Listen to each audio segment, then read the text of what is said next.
Shalom to the sons and daughters of Abraham, Isaac, and Jacob.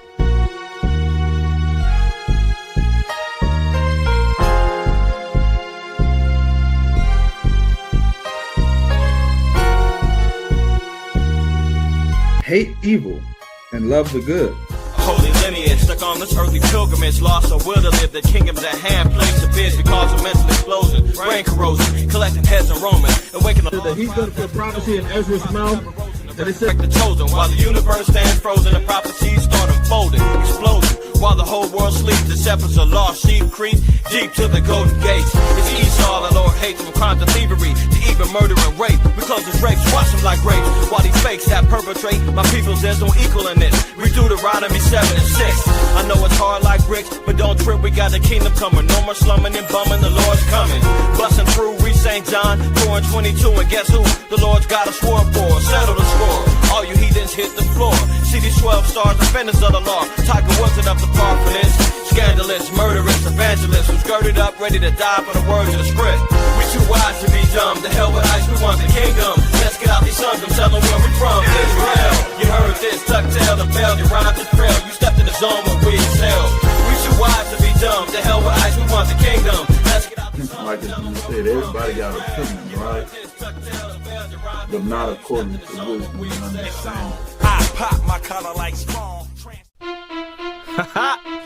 Yeah, you got two choices, man. Take the blue or the red pill. Take the blue pill, stay your ass in the world and keep on eating microwave dinner. You wanna take the red pill?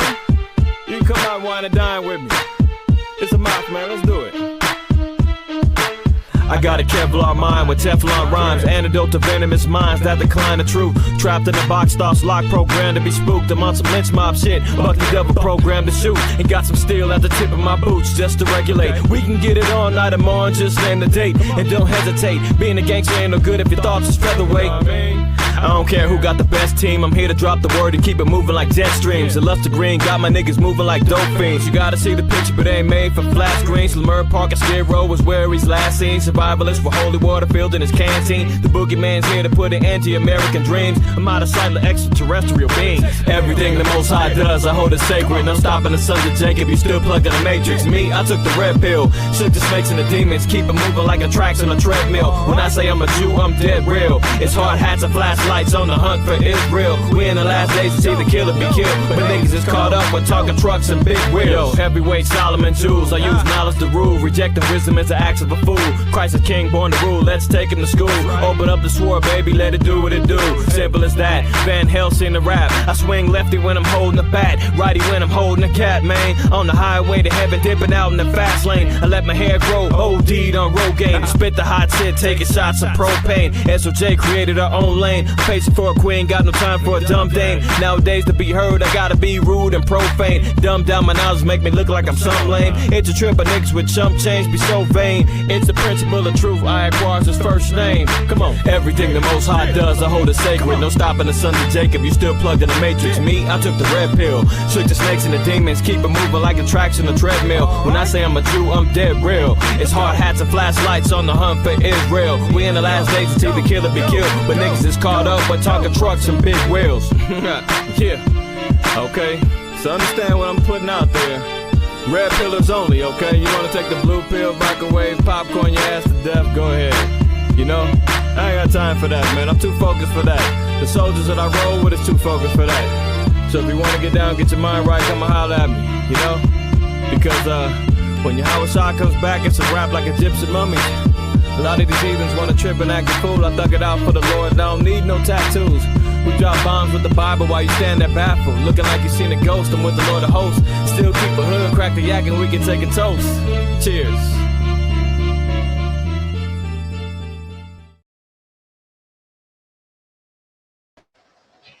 All right.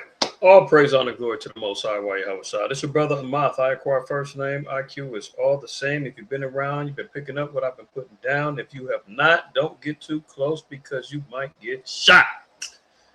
Welcome to another episode, DSTM, Don't Shoot the Messenger. Shabbat Shalom to my family that's out there, man, tapping in slowly but surely, man. As you come on in, make sure you wipe your feet and you show some honor and respect for the house, all right?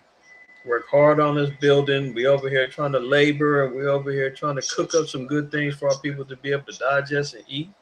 And all we ask in return is that you wipe your feet, man. Like the video, share the video. Um, Trust me, our people are going to regret the day that they don't have the men of the Lord to help lead, guide, direct them, and help discern the times that we're in right now. Things are going from bad to worse, y'all. Bad to worse. And yes, the proverbial all hell is breaking loose quote is applicable right now. Shabbat shalom to the families in the house, man. Shar in the house, Shalak, Uziel, Kohav, Hashemai, and any and everyone else that's going to be joining us as they're getting notified slowly but surely. If you're getting notified, YouTube is double down. Sent me another damn email talking about how much they're restricting our channel from advanced settings and some most BS or whatever, because they say that either we don't have a good history with YouTube and violating community guidelines, which is funny because we haven't gotten a strike on this channel in at least 2 years. A strike on this channel has not happened in at least 2 years, and they still talking about we don't have a good reputation with YouTube. Let alone they said the other way for them to give us further access to the channel is to be identified. So, they sent one back in April. They doubling back, saying it again now. So, to no surprise, the shadow ban is real. And, more than likely, people are being unsubscribed. Notifications are getting turned off. And, in this rat race of the internet, people lose contact, focus, all the time. There's so much information, so many people online teaching and prophesying and doing things that you can just get lost in the sauce, man. So make sure my diehards, man, y'all always make sure. But this is for those who don't recognize that maybe your notifications might be off, man. Maybe you got unsubscribed, who knows? But nonetheless, man, this is for he that hath an ear to hear, let him hear. All right. No more introductions needed, man. We're gonna get right into it because there's so much we got to discuss. And Lord willing, I'm gonna try to make sure that I'm thorough and cover everything necessary tonight. But I need y'all to lock in with me tonight, man, because this is gonna be a good one. All right, let's start off here. Second Ezra. We're going to read chapter 8, and we'll read verse 1. It says, and he answered me, saying, the Most High have made this world for many, but the world to come for few. World to come is only for a few. Now, in classic fashion, right, we should already know in 2nd Ezra, the 6th chapter, come on now, let's go. And verse 9, for Esau is the end of the world, and Jacob is the beginning of it that followeth. That means that only a few from these people, Jacob, the Jacobites, the descendants of Jacob, the Israelites, that's who this next world is going to be made for. And the Lord said that a few of us is going to make it, man. The Lord said, man, the righteous shall scarcely be saved. So as we're seeing and witnessing and understanding what's going on the earth right now, it's nothing to play with. It's not play. This is why we labor. This is why, because I don't know about you, but I'm trying to ensure my crown and get us in a seat wherever the Lord places me in minds. That's important because there's only a few places left. Hold on. There's another scripture. I think it's in 2 Peter. No, 1 Peter. 1 Peter 1, right? And verse 4. And I brought this out a couple weeks ago, but it's an interesting analogy because when you look at this particular scripture, matter of fact, let's read the chapter. We're going to start at verse 1. It says, Peter, an apostle of Yahushua, to the strangers scattered throughout Pontus, Galatia, Cappadocia, Asia, and Bithynia. Now, when we look at the scattered and these particular strangers, when you look into the Greek, it acknowledges that these are the 12 tribes that's been scattered among the Gentiles. All right. So, Peter, an apostle of Hamashiach Yahushua, is speaking to the scattered or the tribes of Israel of the diaspora, right, with this particular message: elect according to the foreknowledge of the power of the Father through the sanctification of the Spirit. So these same strangers, quote unquote, have been classified as the elect. Now, Isaiah, the 45th chapter, tells us that the children of Israel are the elect. So there's no doubt about it, man. In the first two verses, it's been stamped that this is talking about the children of Israel and those of the diaspora.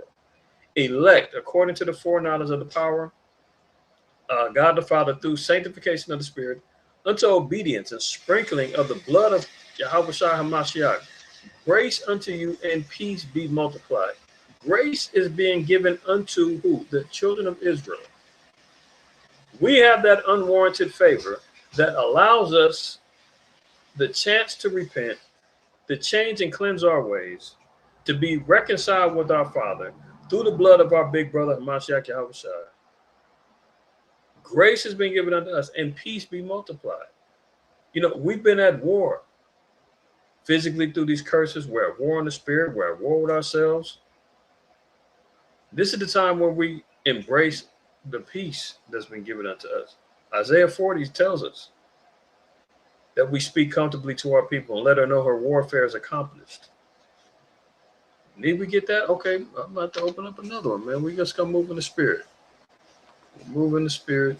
Let me get that one real quick too. It says peace be multiplied. Well, who needs the peace? Huh? Isaiah 40, comfort ye, my people, saith your power. Speak ye comfortably to who? Jerusalem, and cry unto her that her warfare is accomplished. This is why we need that peace. We've been going to war. That her iniquity is pardoned, for she hath received of Yahweh's hand double for all her sins. Okay. Let's go back to Peter. So, grace be unto us and peace be multiplied. Verse 3, blessed be the power and the Father of our Lord, Hamashiach Yahushua, which according to his abundant mercy hath begotten us again unto a lively hope by the resurrection of Yahushua Hamashiach from the dead. So now we've been given a lively hope. You know, Ezekiel 30 talks about, 37 speaks about the dry bones and can these bones live? And we be getting the sinew and the bones, you know, start to come alive again and become a great and exceeding army in the eyes of the Most High, right? All about our people. That's it. Lively hope by the resurrection of Yahushua HaMashiach from the dead. Watch this. To an inheritance incorruptible and undefiled. So our kingdom and the inheritance that comes along with it, the crowns, it's incorruptible, undefiled. And what you say? And fadeth not away. Reserved in heaven for you. Reserved. This reservations are made. You've got the opportunity, we've got the opportunity to have a reservation in the most desired place around. Can you imagine? Just think about whatever the greatest restaurants are, the five-star Michelin star restaurants and all of that got 2-month-long waiting lists, and you know, you just trying to say, hey, I'm going to get in. I mean, not that any of us are, you know, in those particular positions. You know, those things probably cost who knows what to get in, but those things exist. You know, the new movies is coming out, the new Spider-Mans, whatever. People are reserving their seats in advance because they want to be there. But everybody can't get it. You're sleeping, you wait too long, you're not prepared, you're thinking you can just pop up, no reservation, you get turned away at the door. You understand? That's how it works with the heavens. That's how it works with our kingdom. It says that the elect, who's been blessed by the power of our Father, of our Lord, Mashiach Yahushua, that peace and grace has been multiplied unto us. Our warfares are accomplished. And now he's acknowledging that reservations quite possibly could be made in your name or have been made in your name and my name. If we're of the elect, if we're of the chosen, if we're of the ones who's been preserved from said destructions and things that's going on in the earth, and our sins have been bound up and forgiven, reservations is waiting. You made it in. I made it in. That's what we pray for. That's what we labor for. Right? Now let's go back over to 2nd Ezra chapter 8 again. Verse 1, it says, and he answered me, saying, the Most High have made this world for many, but the world to come for few. Yeah, the reservations are only for a few. It's not an open door. Everybody can come on in. You know, you don't, listen, if you don't have a reservation, you cannot get in. Think it on those terms. And the equivalent of the bouncers and the doorman that you see at these restaurants and in these clubs and all that is nothing compared to the Holy Host, who's going to turn you away or me away from the door and say, get that. No, your name is not on the list. Your name's not in the book. That's a cold thing. Verse 2. I will tell thee a similitude. So remember in Hosea 12 and 10, scriptures say that the Most High speaks to the prophets through visions and similitudes and things of that nature. Right? So now here the angel is expounding to Ezra wisdom and understanding regarding this world that's going to come for only a few. Now he's making a similitude. He's making an analogy. He says, I will tell thee a similitude, Ezra, as when thou askest the earth, it shall say unto thee that it giveth much mold, whereof earthen vessels are made, but little dust that gold cometh of. So in other words, he's saying, imagine when you have the balance of scales of the world that was made for many and the world that's for few, how precious the gold is. There's a whole movement called the gold rush days back in the 1800s. People were leaving from down south, fleeing to come over here to the West Coast, to go to the Rocky Mountains and go hunt for gold. And they're out there shaking and sifting and getting little specks and little bit of dust of gold. If you think about, the value of gold now, the gold is the most valued precious metal right now. And the Lord said there's only a little bit of it in the earth when you think about it in the grand scheme, compared to the mold, meaning like the clay that earthen vessels are made of. You can get clay all over the place. There's the whole earth full of clay. Mold and made. There's no shortage of pots and plates and bowls and sculptures and all kind of stuff. Like you can get those things from the earth like nothing. There's plenty of that. But the preciousness that comes from the gut, he said the little dust that gold cometh up, he said that it's only a few. It's only a little bit like that.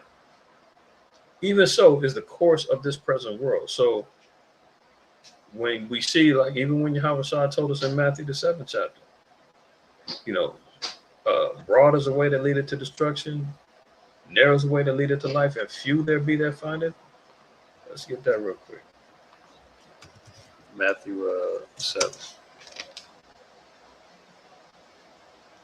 Enter ye in at the straight gate. This is the 13th verse. For wide is the gate, and broad is the way that leadeth to destruction, and many there be which go in thereat. That's why the Lord said, back in 2nd Ezra 8, the Most High made this world for many, but the world to come for few. So everybody and anybody, the earth's been given into the hand of the wicked. They're out here living it up, and they're expanding, thinking that they're expanding their kingdoms, their rulership, their wickedness, their unrighteousness, all throughout the earth. People are basking themselves in the glory of the nations. The Lord said, yeah, they can have all of that. But the real world that comes after this, is only for a few, a select and elect. That's why Christ told us, enter ye in at the straight gate, for wide is the gate and broad is the way. That's that world that's made for many, that leadeth to destruction, and they're going to die in their iniquity.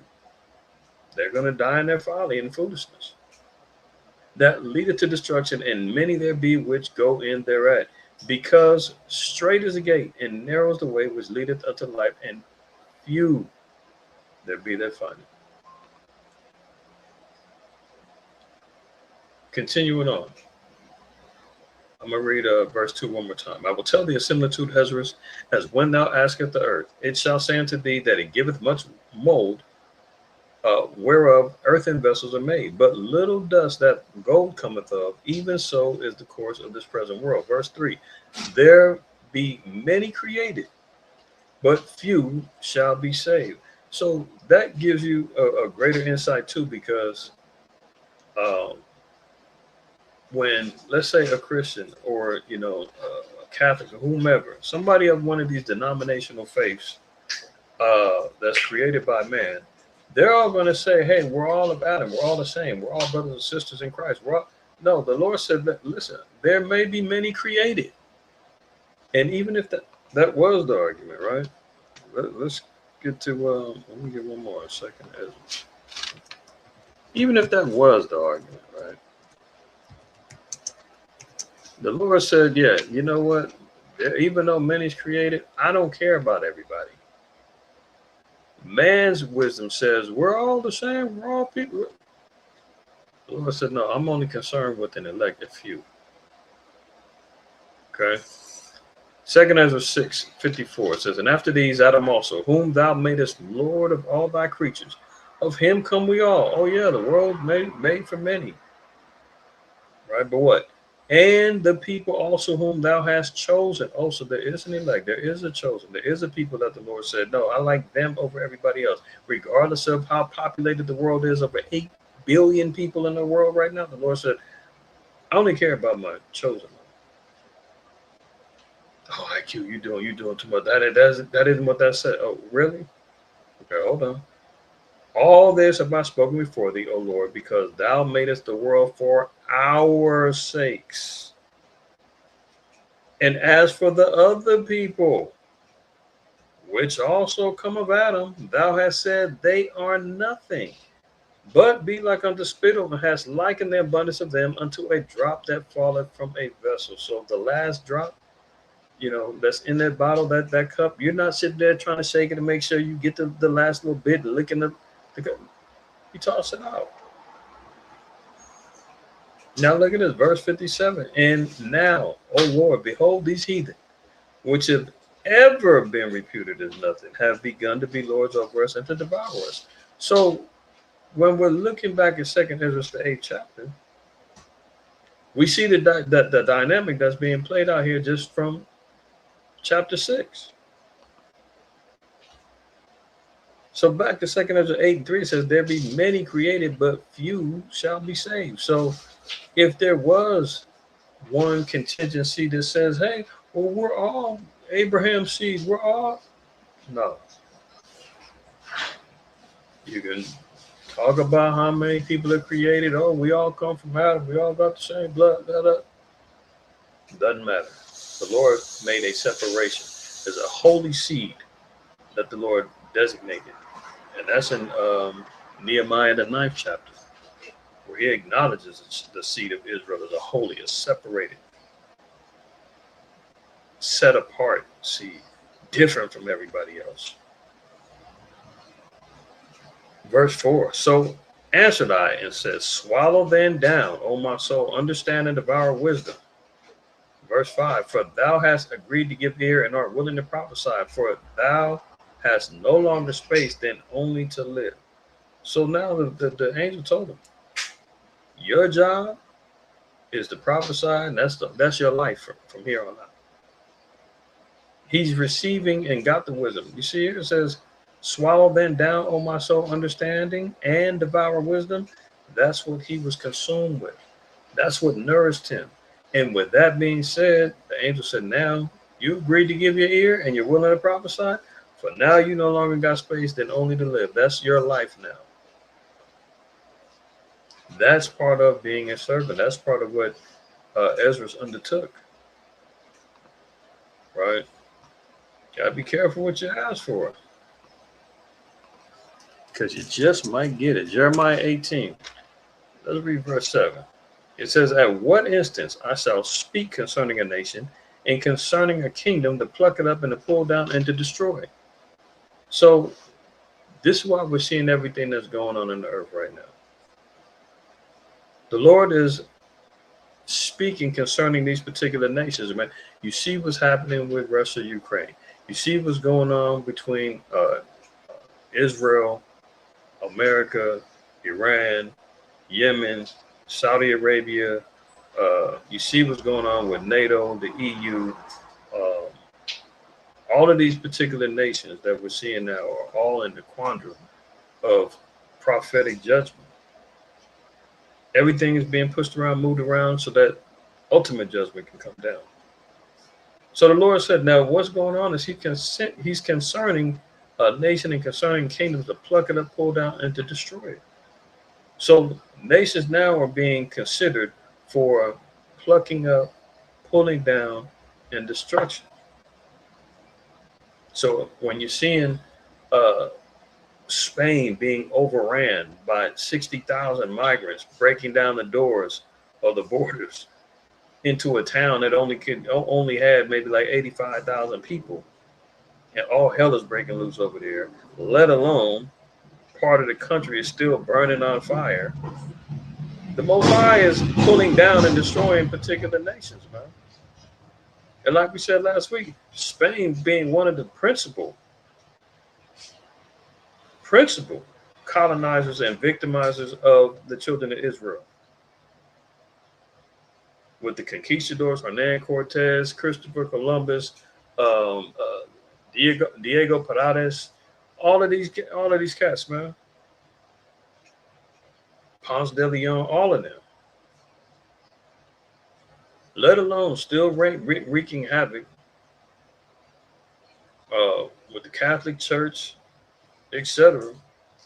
Judgment is befalling these people, man. Portugal burning up from their involvement with the Inquisition, their involvement with the slave trade, colonizing and destroying land. I mean, come on.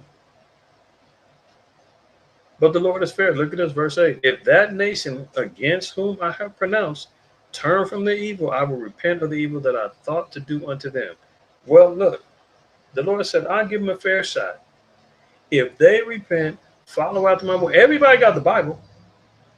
Everybody has opportunity to listen to and adhere to the words of the Lord. All the nations do. And in particular, America. They say in God we trust. They say that this place was founded on quote unquote Judeo-Christian values, which is nothing could be further from the truth. Well, you got a president that says, I'll make my own Bible. You got the Trump Bibles going on. He said, can't nobody tell him anything. The only person that can stop him is himself. So do you think he's going to repent of the evil that they've done? Do you think any of these nations that have done evil to the children of Israel, blacks, Native Americans, and Hispanics historically, do you think any of them that have gone and disannulled the laws and the statutes of the Bible? I played a video, it was last year sometime, and they were talking about the commandments, I believe, being instituted in the schools in Texas. It was either Texas or Oklahoma. And they had the city council meeting, right? And the little white woman, man, was like the head of the board of education or something like that. And she was getting grilled by a Democrat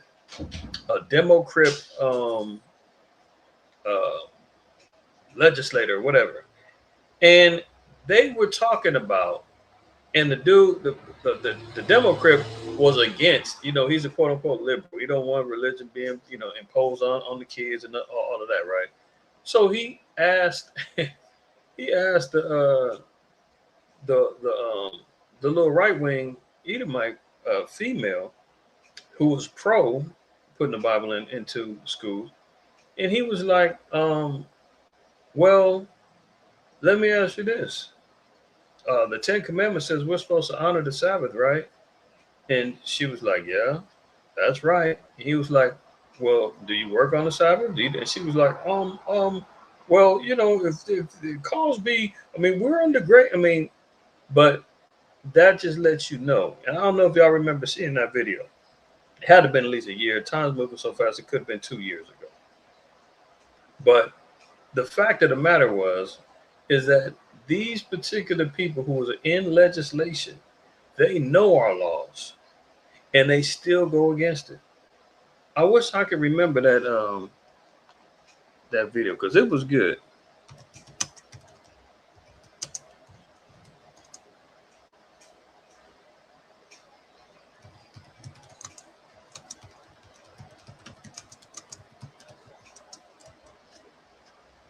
Kohav, you remember that? I wish I could find that video because that was a good one, man. That dude cut her talking about the Ten Commandments and talking about the Sabbath, and he was like, "Do you keep it holy?" And is this it? I think this is it. I don't want to go off track too much because that might not be it. It looks like her though. It looked like her. Thank you, Representative Noble. Yeah, this is it. What is the fourth commandment? Can y'all hear it? Let me know. 7 in the chat if y'all can hear it. I want to make sure because he's gonna cut her. Representative Noble, what is the fourth commandment? Are you referring to my to the way it's written in the bill? Yes. Okay, right. Now again, this you know, we just moving in the spirit. Now let's go back. In light of Jeremiah 18 in verse 8, if that nation against whom I have pronounced turn from their evil, I will repent of the evil that I thought to do unto them. All right. So let's go back and let's find out. These are legislative representatives, right, for the city of Texas regarding putting the Ten Commandments in the Bible. I mean, in the schools in Texas. Now, mind you, she's pro putting the Ten Commandments in the school. This guy isn't. What is the fourth commandment? Are you referring to my to the way it's written in the bill? Yes. Okay, right. There you go. Remember the Sabbath. Keep the Sabbath. It's being here on Saturday. It's about us being here on Saturday. Is that ironic? Whoops. Cut 2 ways.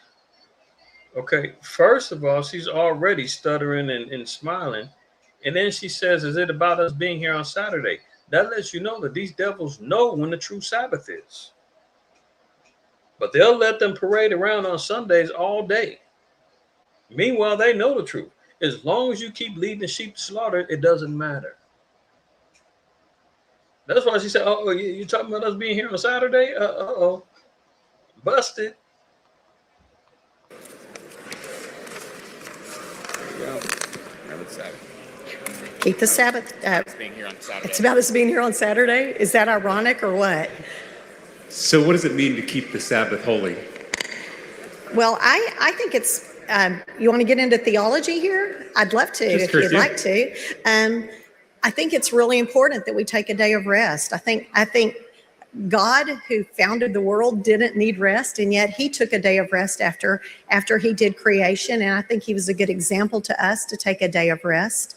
And that is enshrined in our rules, in our Constitution, where it says accepting Sunday in our very early documents as a nation.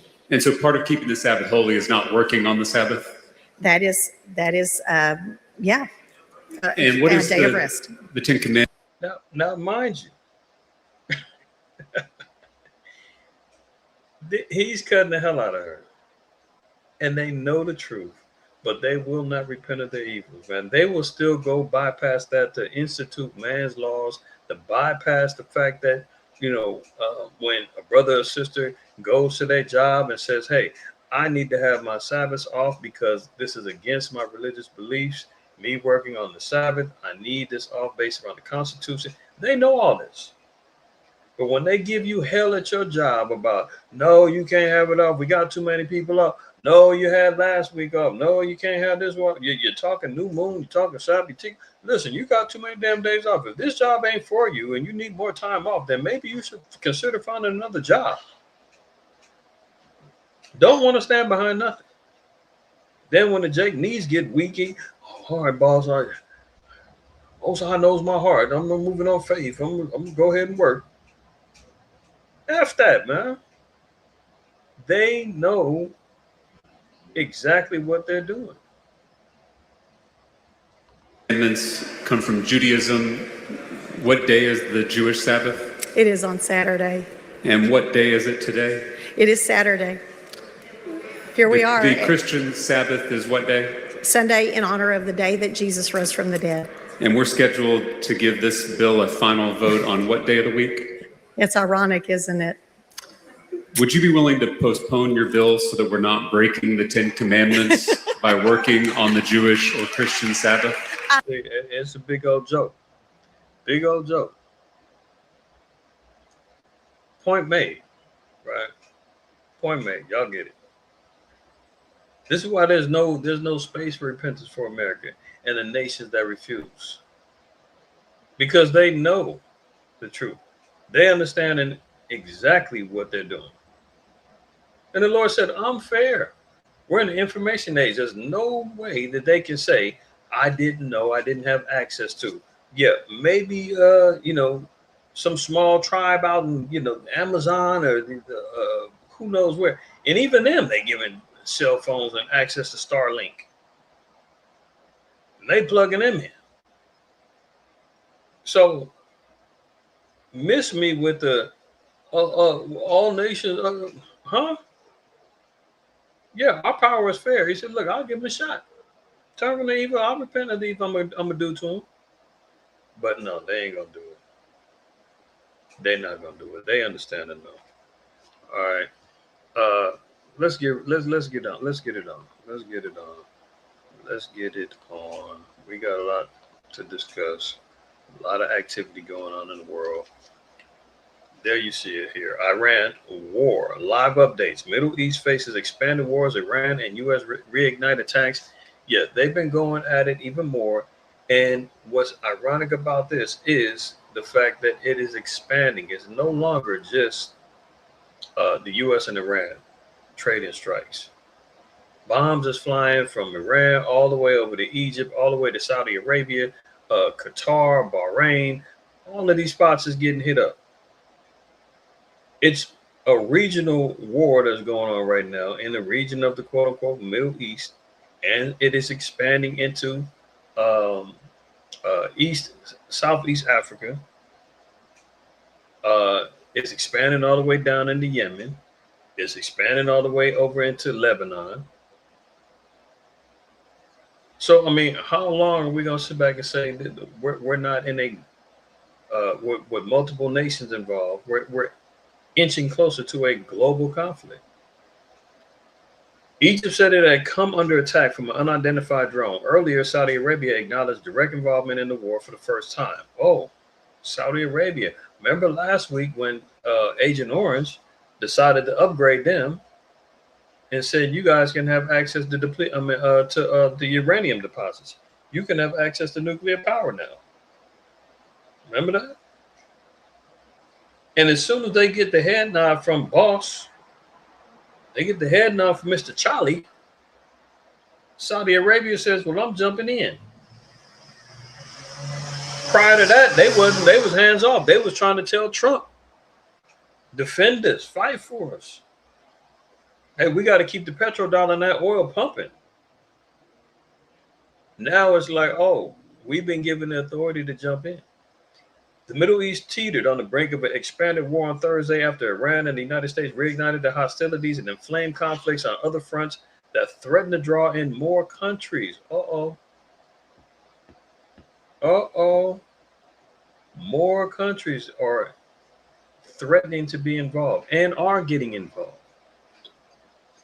For the first time since the conflict began in February, the authorities in Egypt said Thursday that the country had come under attack, blaming an explosion at one of its ports the previous day on an unidentified drone. Earlier, Saudi Arabia had also acknowledged direct involvement in the war for the first time after conducting joint strikes with the U.S. forces on Iranian-backed militias in Iraq on Wednesday.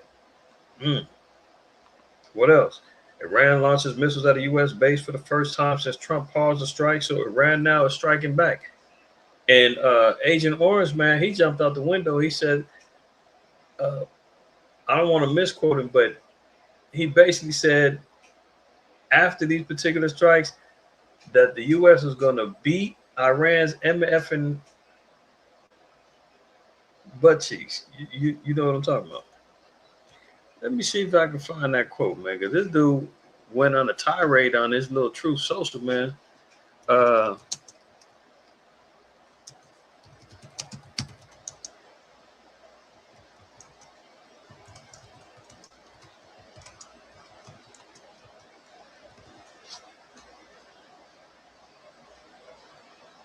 I'm trying to find that because I seen it, and he said some real wild stuff.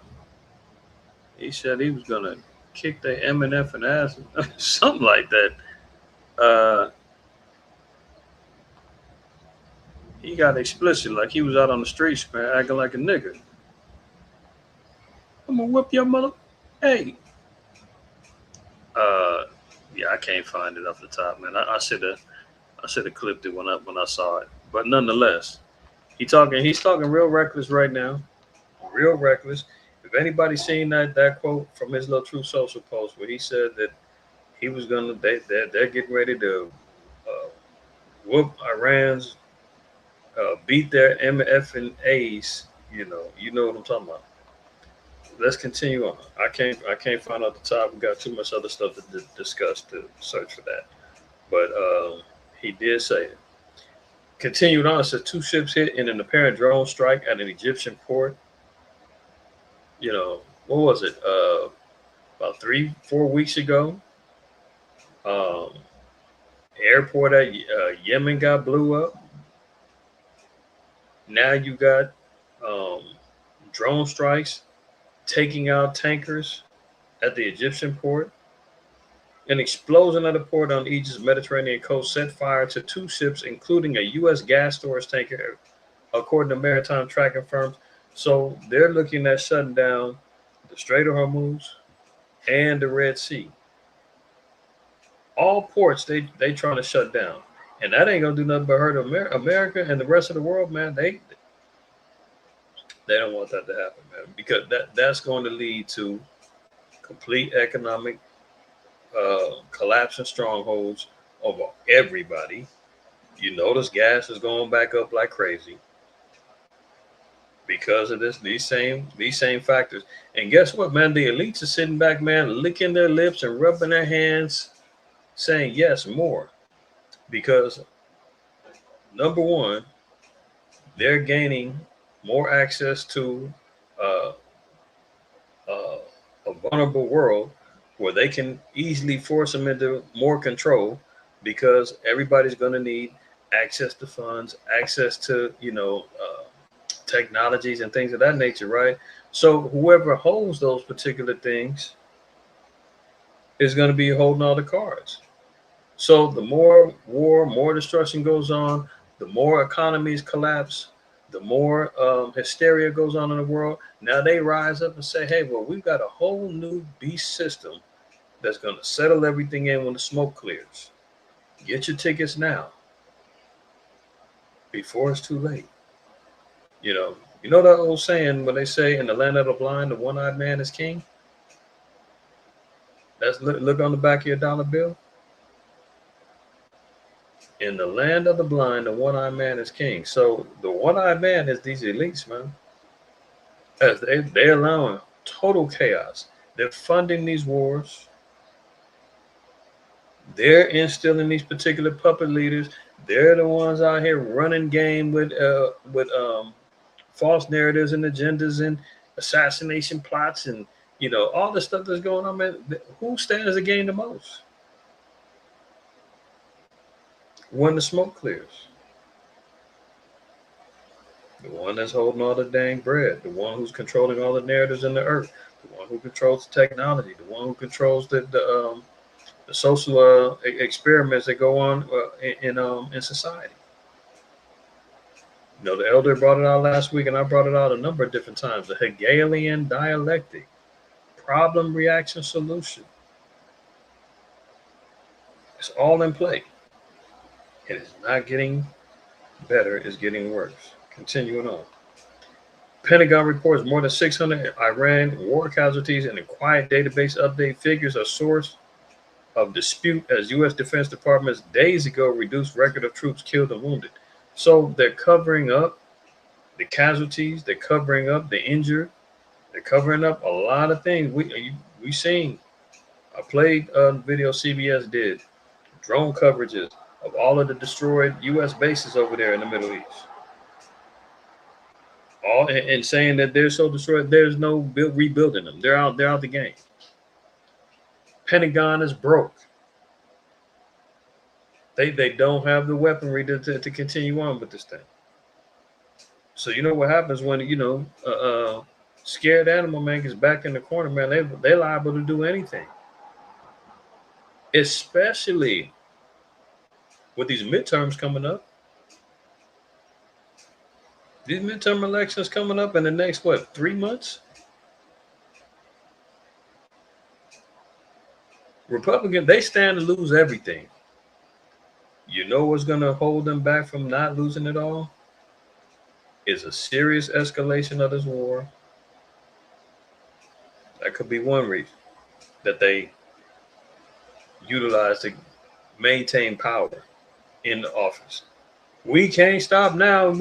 Listen, look what happened. There's a big explosion, whatever. A 9/11 type thing happens in America again. This is no time to be at odds over this election. We got to keep the foot on the gas. Look what they did. We heard about the supposed threat of unaliving the president. Another assassination attempt. And remember what he said. If they try it, wipe them off the map. And I said, hey, wouldn't it be ironic if, they're good buddies, small hat mutants over there, the GMO persuasion, be the ones that carry it out. And then say, oh, they did it. I told you those guys is evil. You got to do something now. Your fearless leader has been, taken out. Or at bare minimum, hospitalized. In a coma. Unable to, utilize intelligent directive. He's in a coma. Changing of the guard. Like, you dig what I'm saying? Like, that's another thing that they can do to stop these, this swinging of the power pendulum in these midterms. Third thing is you can have a complete economic collapse with the escalation of this war, the depleted oil reserves. Remember, Trump said, man, we're about four weeks away from Bedlam. It is almost dry. So let that be a reason. They got a number of tricks up their sleeve, man. What they call the black swan events, like that's what everybody and their mama who has an ounce of consciousness in them should be thinking about.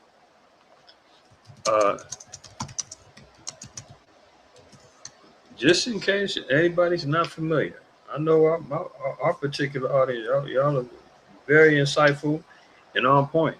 Some may not know.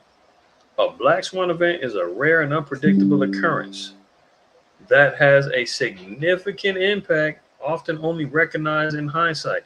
These events are characterized by their extreme rarity, severe consequences, that's key, and tendency for people to rationalize them after they happen.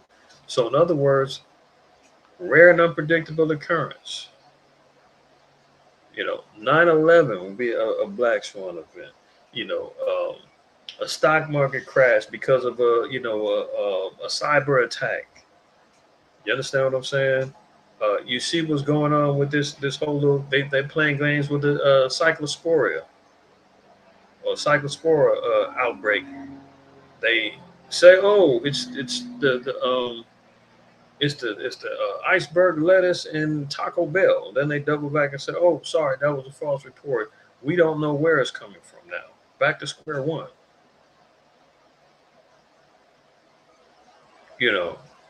A threatening of the food supply, water supply. We're seeing, which we'll talk about later, cyber attacks on the water systems in Minnesota and 7 other states have had reported cyber attacks, threats on the water supply. You seen that they had the one in Alabama where they found it. What they say it was some sort of detonation device at the water supply. So there's a conscious effort that we're seeing being done when it comes down to quote unquote black swan events or unpredictable occurrence. You couldn't have foreseen it was going to happen. And then people try to rationalize and figure it out later. Why, what, when, and how did we let this get by? At a pivotal moment when the pendulum can swing from the red to the blue in a matter of a few months. We're getting ready to be in August tomorrow. You got August, September, October, November, 4 months. Anything can go down because these damn dogs is desperate. So we can see a greater escalation of this war, man. Somebody drops a bomb, a tactical nuke, something goes down, where it's like, look, we're locked in. We cannot afford to have any ruptures, any discord, any problems. It's all about America first. We got to stand behind the president. Look what happened to us. We got to stand. Forget the midterms. You leave it to Trump. He already said that. He said, I don't care about the midterms. And he knows damn well he cares about it. But why is he so nonchalant about it? Because he may have something up his sleeve, man. You can't trust these devils. Just like you can't trust them here. So we hear now they're lying about the casualty reports. What else are they lying about? Fighter jet scrambled as Russian missile explodes in Poland, sparking all-out war fears. This is the second time there's been a quote-unquote missile or an attack on Poland, which is a NATO-ran country. A suspected Russian missile has crashed in a field in Poland, with smoke seen rising from the Lublin region as NATO fighter jets were scrambled amid World War III fear. So NATO immediately scrambled out and said, oh, we almost had an attack on Poland. Remember a few years ago when that happened, and it was Ukraine that did it. I can't remember if it was Poland or if it was Romania. I think it was in Poland, though, where a missile went over there, a drone attack happened. And they immediately, Ukraine said, hey, it was them Ruskies, man, they did it. And then after the UN and everybody did an investigation, it was like, actually, this came from you. This has your handwriting all over it. Ukraine, what the hell are you doing? Oh, that was our fault. Mistake. So who knows what's going on with this? But all we know is that we see that the hairpin trigger is itchy. A damn missile crashed, didn't explode, just crashed, and they're ready to scramble. They're ready to get World War III cracking. Right? NATO deployed fighter jets over Poland early on Thursday, following confirmation that at least one suspected Russian missile had entered its airspace before crashing in the field. These heathens, man, they're itching and scratching, man. They're nervous as hell. Psalms 2.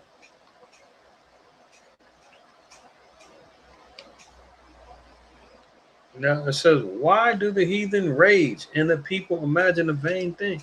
See, the heathen are out here raging, man. They thinking and imagining vain things, that their diplomacy, that their defense system, the Article 5, NATO, all that's going to save them. No, the Lord said all that is vain. And they're raging right now. They had each other's stoves, man. Pakistan, India was just going on. They just had to call off call their own little peace treaty to kind of simmer things down. You've got civil wars going on in Africa, Haiti. You've got multiple insurrections going on in these European countries with these quote unquote migrant invasions. You see what's going on here in America, man. The racial tensions are starting to pick up a bit. White folks want their own town. Black folks are saying they want their own town. Like, get away from us. You stay over there. We staying over here. You got these skinhead and neo-Nazi groups, man, running fight clubs and practicing MMA and hitting the range and preparing for ultimate civil war, Armageddon race war. While the Jake is sitting back with a double cup and the goddamn blunt in his mouth, with a pot belly looking like a damn fool, talking about where the hoes at.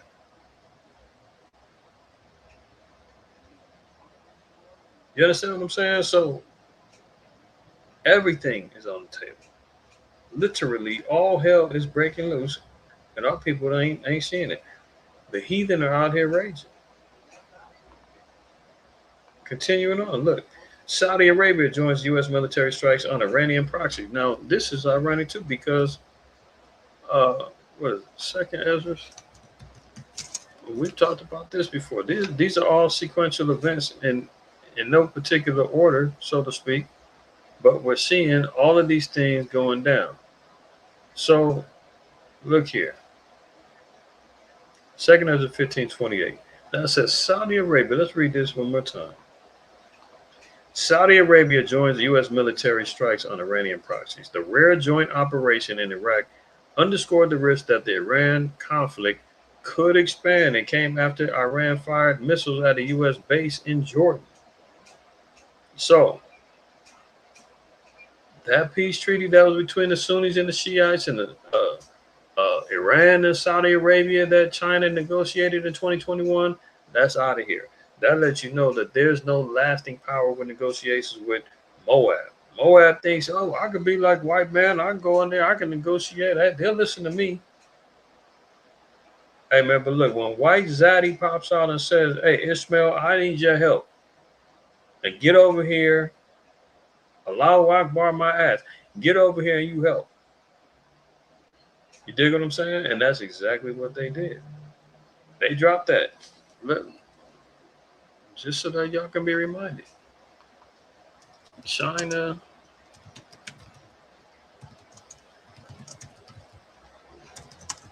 treaty with Iran and Saudi Arabia 2021, I believe it was. You see that? How China emerged as peacemaker in the Saudi-Iran deal. March 10, 2021. The story behind China's role in the Iran-Saudi deal. So, yeah. Moab came and tried to play, peacemaker and thought they wasn't moving like Esau. That's over with.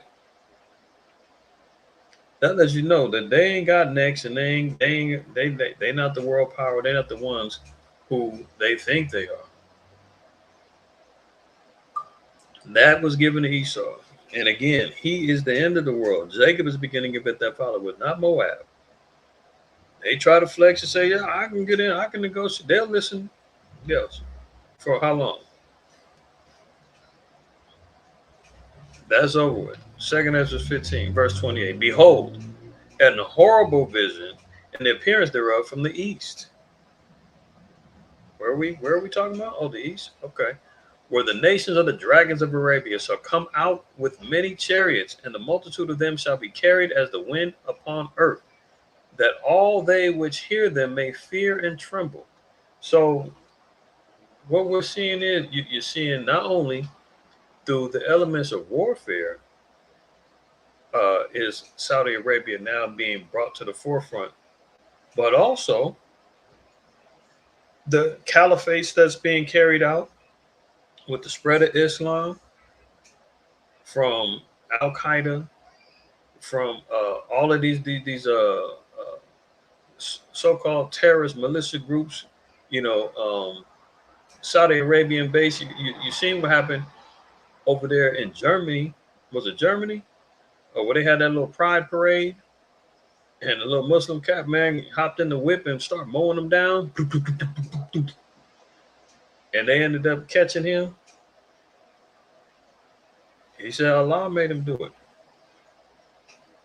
So many upon the earth are fearing and trembling because look what they just did over there in Italy. All the migrants from Morocco, man, majority of them is all Muslims. And they ran through the 60,000 of them. Breaking down gates, coming up out the water like damn zombies. I mean, look, this is what the scriptures are talking about. Also the Carmanians is Iran. Raging in wrath shall go forth as the wild boars of the wood, and with great power shall they come. So they're going to exercise their strength, their power. The drone armies, their relationships with the BRICS, Brazil, Russia, India, China, and South Africa. They're in league with them, along with Pakistan. These other nations that's all part of the BRICS economy. They're rising to the occasion. They're rising up with great power, standing toe to toe with the great harlot, the daughter of Babylon, not backing down. And by proxy, America's saying, Saudi, y'all got beef anyway. Go over there and handle my light work. While I'm over here trying to, parlay for a damn a budget increase. Panhandling to Congress saying, I need more money for the war. We need more weapons. Maybe we can stall a little bit. Send some of the, the wild men and the rabid dogs out there to go fight for us. The jackals of the Middle East. All right. It says, and with great power shall they come and join battle with them, and shall waste a portion of the land of the Assyrians.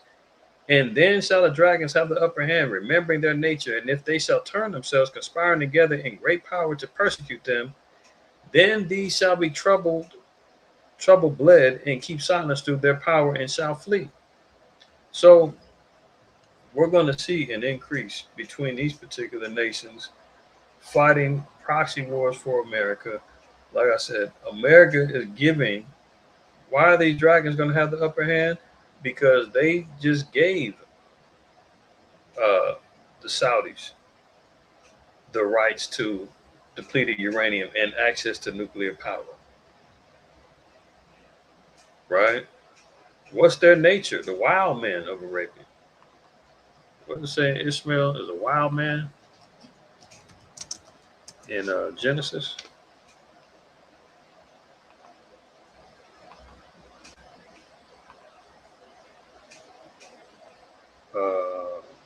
That's in Genesis. I think it's, there it goes, 16.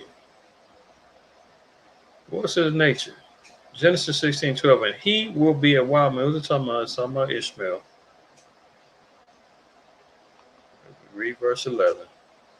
And the angel of Yahweh said unto her, behold, thou art with child, and shalt bear a son, and shalt call his name Ishmael, because Yahweh hath heard thy affliction. Right? And he will be a wild man, and his hand will be against every man. Yeah, because he believes there's 70 virgins waiting for him. Anybody stands in his way of him serving Allah and being a righteous, quote unquote, Muslim, one who submits themselves to the will of Allah, hey, you against that? Bombs away. Hand against every man. And every man's hand against him, and he shall dwell in the presence of all his brethren. So he's staying over there in the Middle East amongst the rest of his brethren that's been scattered throughout the various nations. He got 12 sons as well, right? But these are the things that we're seeing play out right now. So we're seeing, going back where it says, remembering his nature. What's his nature? The wild man. Once he gets the upper hand, when he's given the technology, he's given the things that's going to be necessary for him to carry out all hell, he's gonna carry it out. He will do what, so-called white man won't do. Not many are willing to be martyrs for what they believe in. Ain't too many martyrs for the flag. Oh, but say it's for your God? Oh, okay. The stakes is raised. Remembering their nature, and if they shall turn themselves, conspiring together in great power to persecute them. So, we're seeing a great uprising of these people. So here you go. Saudi Arabia is joining in to fight against the Armenians. Oh, the Iranians. They're going to get the upper hand. Once they get a hold of this particular technology, intelligence that's going to get fed to them from America and from the small hats. Right? So all these things we're seeing play out. Fighter jets from the United States and Saudi Arabia conducted joint military strikes overnight targeting Iranian proxy forces in Iraq. So look who they're joined up with. Oh, the United States. Why they get the upper hand? Because America's got their back. Officials said, marking what appeared to be Ryder's direct entry into the ongoing conflict between Washington and Tehran. U.S. Central Command said in a statement that the two countries hit logistics and weapon sites across eastern Iraq in response to more than 30 drone attacks directed by Iran's Islamic Revolutionary Guard Corps. In recent days, the Saudi Defense Ministry acknowledged its involvement in the operation, but provided little detail. No kidding. You want to be hush-hush about it, huh? Okay. Look at this. Blurred front lines. Trump to meet Zelensky as Ukraine. Iran wars collide. Yeah. Ukraine went and hit an Iranian commercial vessel. Well, they got their own conflict going on over there in Eastern Europe between Russia. He's trying to throw himself into the mix to gain favor with Trump and gain favor with America. I can help too. I shoot a rocket too. No. Trump better sit him down and say, look, man, I'm trying to stop what y'all got going on. I don't need you to be jumping in over here trying to impress me. I got enough damn problems. So this also is showing how greatly that this war is expanding. This is just the tinkering of World War III. Now you're seeing Ukraine taking attacks on Iran. Ukraine Zelensky is poised to hold talks with President Donald Trump on Tuesday. The meeting comes as the U.S. war against Iran and Russia's full-scale invasion of Ukraine have threatened to overlap. Ukraine on Saturday launched an attack on an Iranian commercial vessel in the Caspian Sea. The Islamic Republic has threatened retaliation over the strike. As of right now, they haven't retaliated against Ukraine, but guess what? Ukraine and America have a relationship, so to speak. Not too long ago, Zelensky and Trump was, barking at each other, and they was calling it the Fight House. And Trump had to kick him out. Now all of a sudden they buddy again. But guess who also is buddy? Iran and Russia. See that? It all makes sense.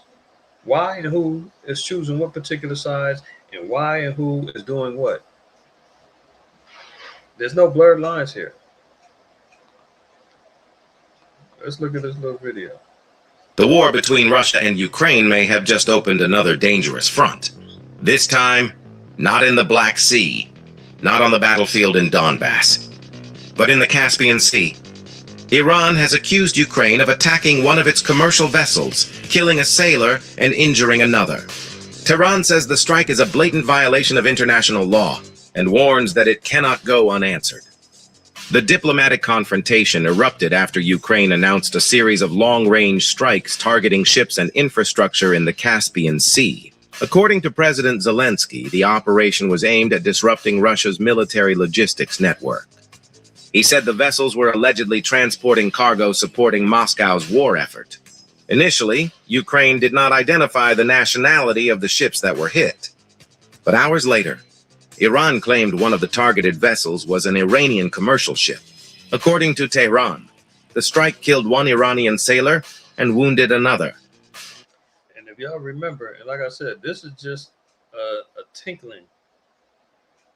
You know, they say tickle your cheeks with a feather. Like that's what the Most High is doing, because when I covered, the first 4 trumpets of Revelation, in Revelation 8th chapter, we talked about maritime warfare jumping off, man. Ships being destroyed out on the field. And you're seeing a little bit here. You're seeing them getting attacked. This is the times that we in. These are the type of trumpets that are now, the angels are like wetting their whistles. You see Dizzy Gillespie and Miles Davis and them cats back in the day. They, getting ready to, that's what the angels are doing.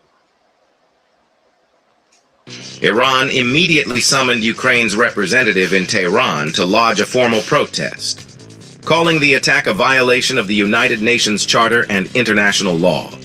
Iranian Foreign Minister Abbas Araghchi then escalated the rhetoric even further. Posting on X, he accused President Zelensky of attacking an Iranian commercial vessel and declared, "This blatant violation of international law cannot go unanswered." Araghchi also alleged that Ukraine was acting at Israel's behest. Tell me something we don't know. Zelensky is supposedly a small hat mutant too. But at the same time, they're running a Nazi campaign over there. So I'm not going to play too much more of this. There's still another, 2 minutes left on this, because we got some more stuff to cover. But you can see how things are escalating. Like I said from the beginning, it's not getting better. It's only getting worse. It went from bad to worse. So the expansions of the war, we're hearing Egypt now being involved, Yemen being involved, Ukraine now is then hit Iran saying, we're going to pay you back. This can't go unanswered. They've yet to make good on it yet, but the fact that these nations and these things are swirling around should tell you something. Now, rest in peace. Rest in piss. Lindsey Graham, a closeted homosexual, who was. These are these old damn demons, man, who were out here pushing for the war. They but won't lift a damn finger, man, when it comes down to, defending themselves. Watch this behind the scenes CNN footage that they got of him just glazing not a Jew and all this. All right, I can't even explain it. Watch this. Hey, baby, Lindsay. Hey, Lindsay. Notice he said Bibby. He wanted to say baby. Sound like he said baby. He's a sodomite, man. And you know who outed him? Well, first of all, I showed the pictures of him down in Disney World by himself, looking like a PDF file with a damn sparkler thing in his hand, or some damn magic, not even magic, some damn witch wand in his hand. They got down there. He sit down there by his damn self, Disney World, with a damn effeminate female wand in his hand or some madness, right? But there was an interview with, of all people, man, dope fiend Hunter Biden was talking about, and I seen the short. I haven't seen the whole interview, but Hunter Biden was talking about how there's a whole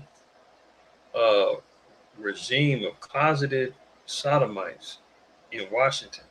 And he said they're primarily Republicans, but he said that the way that the things that they do and why they're so destructive and corrupt in their ways is because they are, they've been fighting themselves. They can't be who they are, so they rather destroy everything else as they're battling themselves being in the closet. And the host was like, yeah, we know, like Lindsey Graham. He was like, yeah, exactly. Everybody knows. He's a sodomite. He was like, man, everybody in Washington knows who these sodomites are, but they're all running the show, which kind of, is par for the course, because I've shown guys like Peter Thiel in the Sam Altman, all these guys, head of tech, AI, technology, open AI, all it, Anthropic. I mean, these guys are all flaming sodomites, husbands and all. So when the Bible talks about this place being spiritual Sodom, I mean, that's who's running this thing, man.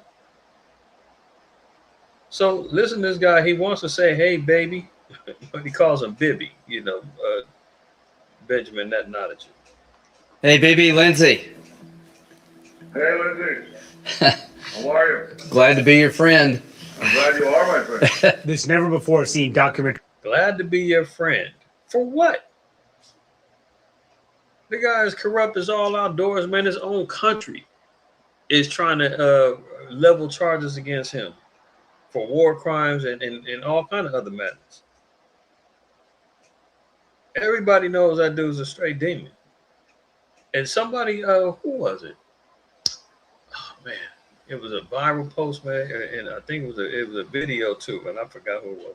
One of these prime ministers was talking about how Netanyahu, man, said that, somebody saying that they're God's chosen people, man, they sure are acting like the devil. Paraphrasing the whole gist of the damn video. But we can't say that. Shh. Footage of the late Senator Lindsey Graham gives us a rare look behind the scenes over his years-long campaign to strike Iran. Yeah, we're good. Okay, all right, connecting you now. Documentary filmmaker Alex Holder spent 3 years going behind the scenes with Senator Lindsey Graham before his death, recording more than 400 hours of remarkable video. I'm going to meet with the president this weekend. I'm going down to Doral. The South Carolina Republican was a key ally and Trump whisperer when it came to the war with Iran. In this behind-the-scenes call with the Israeli Prime Minister Benjamin Netanyahu, Graham is seen strategizing about how to approach President Trump. Graham appears to suggest that he'll actually meet with Trump to try to convince him to join Israel's bombing campaign against Hezbollah in Lebanon. I'm going to try to get him to join with y'all in Lebanon, to maybe fly some with you. Would you like that? And it's Netanyahu who... The war between Russia and Ukraine may have just opened. But you hear this guy, man, begging and glazing Netanyahu. I'm glad I'm your friend. Hey, I'm going to talk to the president, man. I'm going to get him to try to, take a flight with you. Would you like that? Oh, you would? Okay. At the same time, I'm going to try to get him to join you guys in bombing Lebanon. Would you like that, boss? Hail Satan. You dig what I'm saying? Like, if that's not evidence enough that the small hats is over here running the show when you got top politicians, man, with knee pads on, slicking their hair back so that, they don't get their hair in their face while they're going downtown on him. I mean, I don't know what to tell you. Every minute he's asking for his approval. And now they just said that he was the quote-unquote Trump whisperer as he's over here robotically, whispering in Trump's ear, man, and Trump is at his beck and call. And the Most High just took that demon spirit, man, Lindsey Graham, so he's out of here. But who else is going to be behind the scenes? Or now that maybe Netanyahu doesn't have his plug no more, does he just go all out and do some foolishness? And just say, hey, you know what? I got to force his hand. I got to do something to make America fully go in with me. I don't have the influential ear no more. I might as well go ahead and just spark up something for real. Lindsey Graham was pushing for the damn draft. Talking about get the young bodies out there, man, and go fight for their country. Meanwhile, his old ass won't do nothing. He can't walk across the street without somebody holding his hand. Or couldn't. Hey, baby, Lindsay. If we tell, I've been thinking To get him to join with y'all in Lebanon, to maybe fly some with you. Would you like that? And it's Netanyahu who appears to dissuade Graham. I think you have a point, but I've been thinking about the other side of it for a second. We're concentrating right now on Iran. If we tell Hezbollah that we're going all the way threaten us. But if we actually do it, Okay. then they have no reason not to go all the way against us. And right Okay. now, that's not. Listen, March 4th, 2026, he's telling him, look, if we tell Hezbollah we're going to go all the way, I just want to make sure I got the backing of America. And Lindsey Graham's going, okay, okay. Anything else, boss? Okay. Yeah, they packing cracks for sure, man. Hershey Highway activity all day. Not our interest. Okay. We can do it later. Well, I'll. Okay. Well, that's actually good counsel. That's good counsel. He's getting counsel from not a Jew, man. Now he said we can do it later. So mind you, this was March of 2026. They had this particular conversation.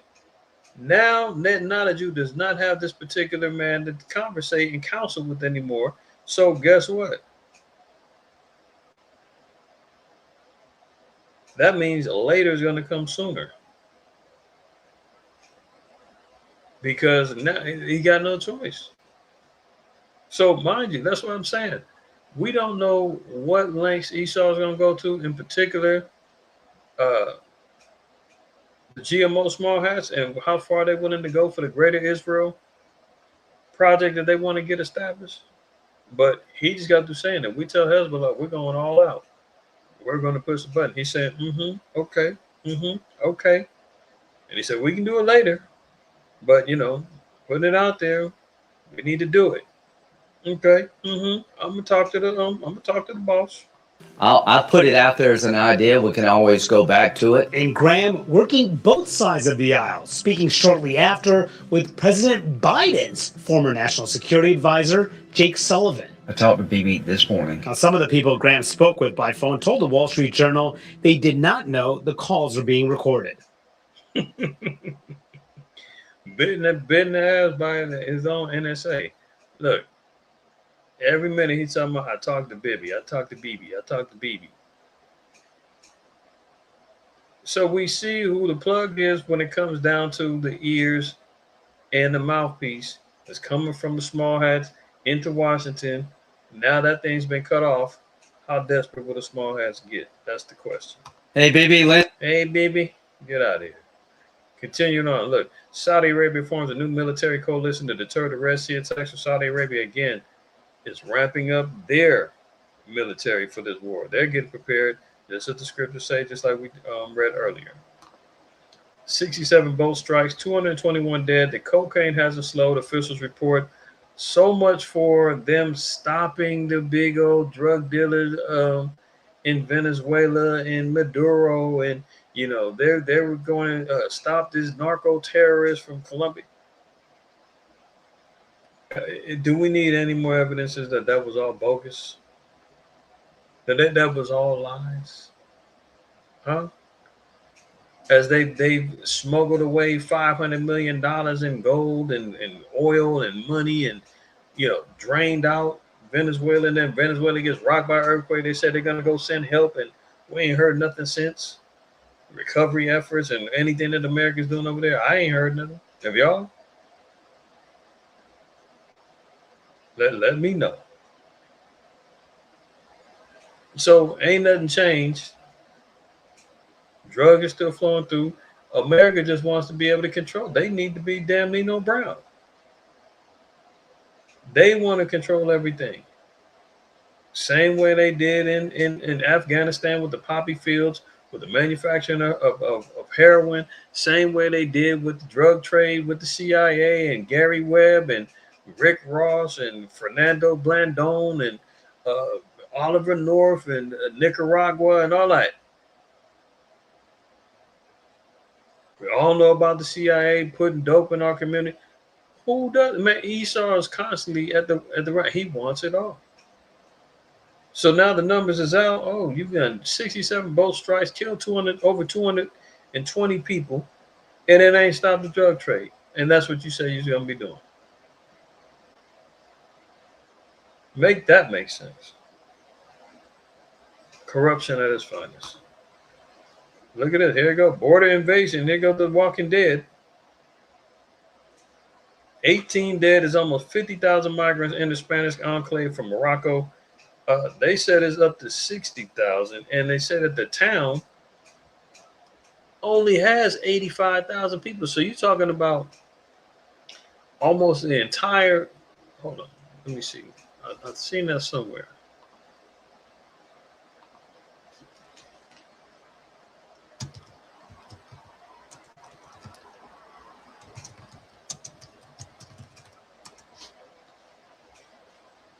Yeah, look at it. 83,567 people live in this little town, Ceuta, Spain.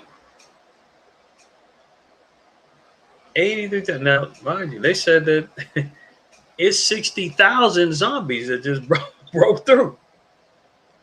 And you know what this means?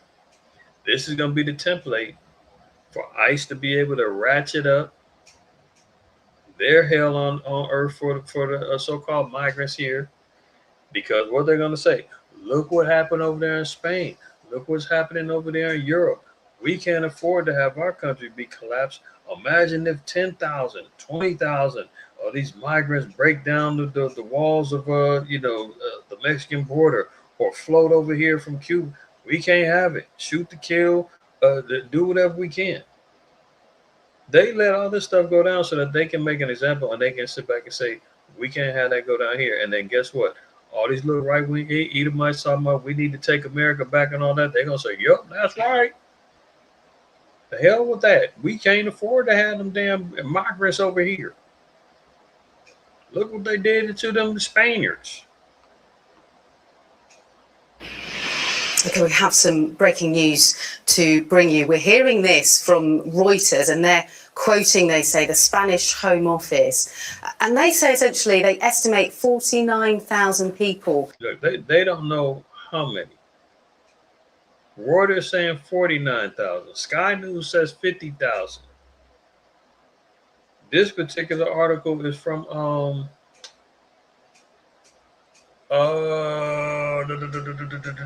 what? This is from another foreign news source. I can't remember if it's Metro or if it was from I forgot where I got this one from. But anyway, they're saying 60,000. So they have no idea how many of the zombies came from Morocco, man, to take over the one. They taking over that whole city, man. They almost got the entire town population over there. And they had some videos, man, of them Spaniards. They was trying to fight and get, man. They had no chance. Crossed into Ceuta illegally over the past 24 hours. These were the latest pictures that we showed you earlier. People swimming, in some cases, from Morocco, heading in, jumping over barriers, running through to Ceuta. Some saying that this is a better life from them. Anybody seen that I Am Legend? Where you see you see them zombies, man, sitting there in the huddle, bobbing their heads, waiting, to eat something. That's what they look like in the dark.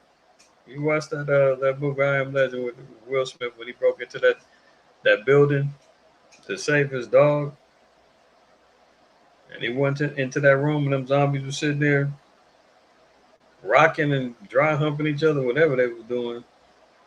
But look here, you see the Spanish National Guard and that military, they just escorting them on in.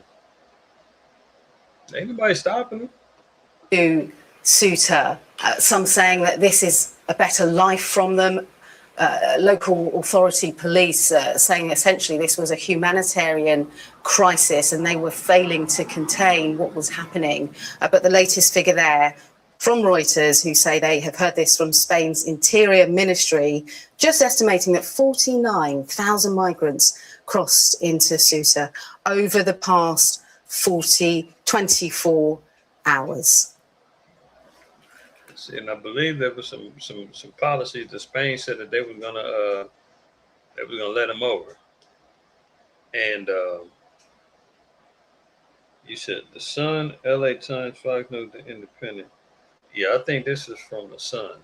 No, maybe. I don't even remember. I be on so many dang sites. But yeah, you're right. Subsequently, it's over 60,000. These were early numbers, I believe, but it's up there. Spain said, "Yeah, we'll let a few of y'all in." They said, "What? Oh, everybody's coming." And just to add, has been a huge cost of life too. Our latest numbers are that 18 people out of those 49,000 have lost their lives in this dangerous crossing into Ceuta in Spain. So America's going to use this template and say, "Well, look what happened over there in Spain. Look what happened in Germany. Look what's happening in Portugal. Look what's happening in France." Remember some years ago, man, when all them damn migrants was running over, breaking down the gates and all that, invading into Europe, and they looking like the damn Walking Dead for real. They was running in the streets and wilding out, and now they camped out all over all in Europe, scamming, robbing, doing whatever. They claiming they over there raping women. I mean, who knows? But this is what. And this is why America is going to say, this is why we got to justify ICE. This is why we got to do what we got to do. See, look at this. You talk about all hell breaking loose. I mean, literally. When the Most High said he's going to visit the heathen, man, he's going to, exact judgment on them and these type of things going on, especially to the countries that did us harm. Look, being overran. They burning cars, they flipping up cars and buildings, they tearing stuff up over there. Now look at this. And they're going to say, look, immigration agents use racial slurs referring to Latinos in text messages, video obtained by the ACLU. When they see a video like this that happened over there in Morocco and Spain, they're going to say, well, that's not that big a deal. Would you rather deal with a damn racial slur than being overran by a gang of damn migrants who's going to take over your country and ruin your democracy and rape your women and steal your kids and kill people and do drugs? They basically saying, man, the juice ain't worth the squeeze. Hey, we got to protect ours. So this is going to get brushed over like, yeah, so what? Look what's happening in Europe. We can't have that over here. This is why Trump was running around talking about they're eating the dogs. They're eating the dogs. And I'm going to build a wall.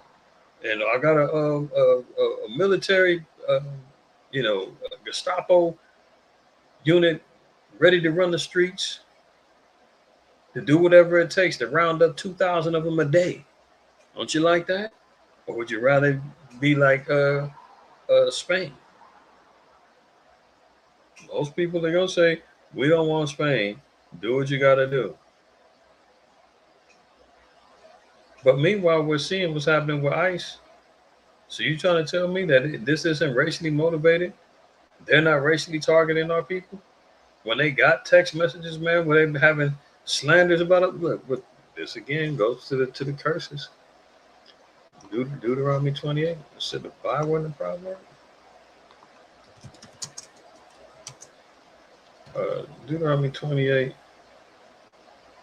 and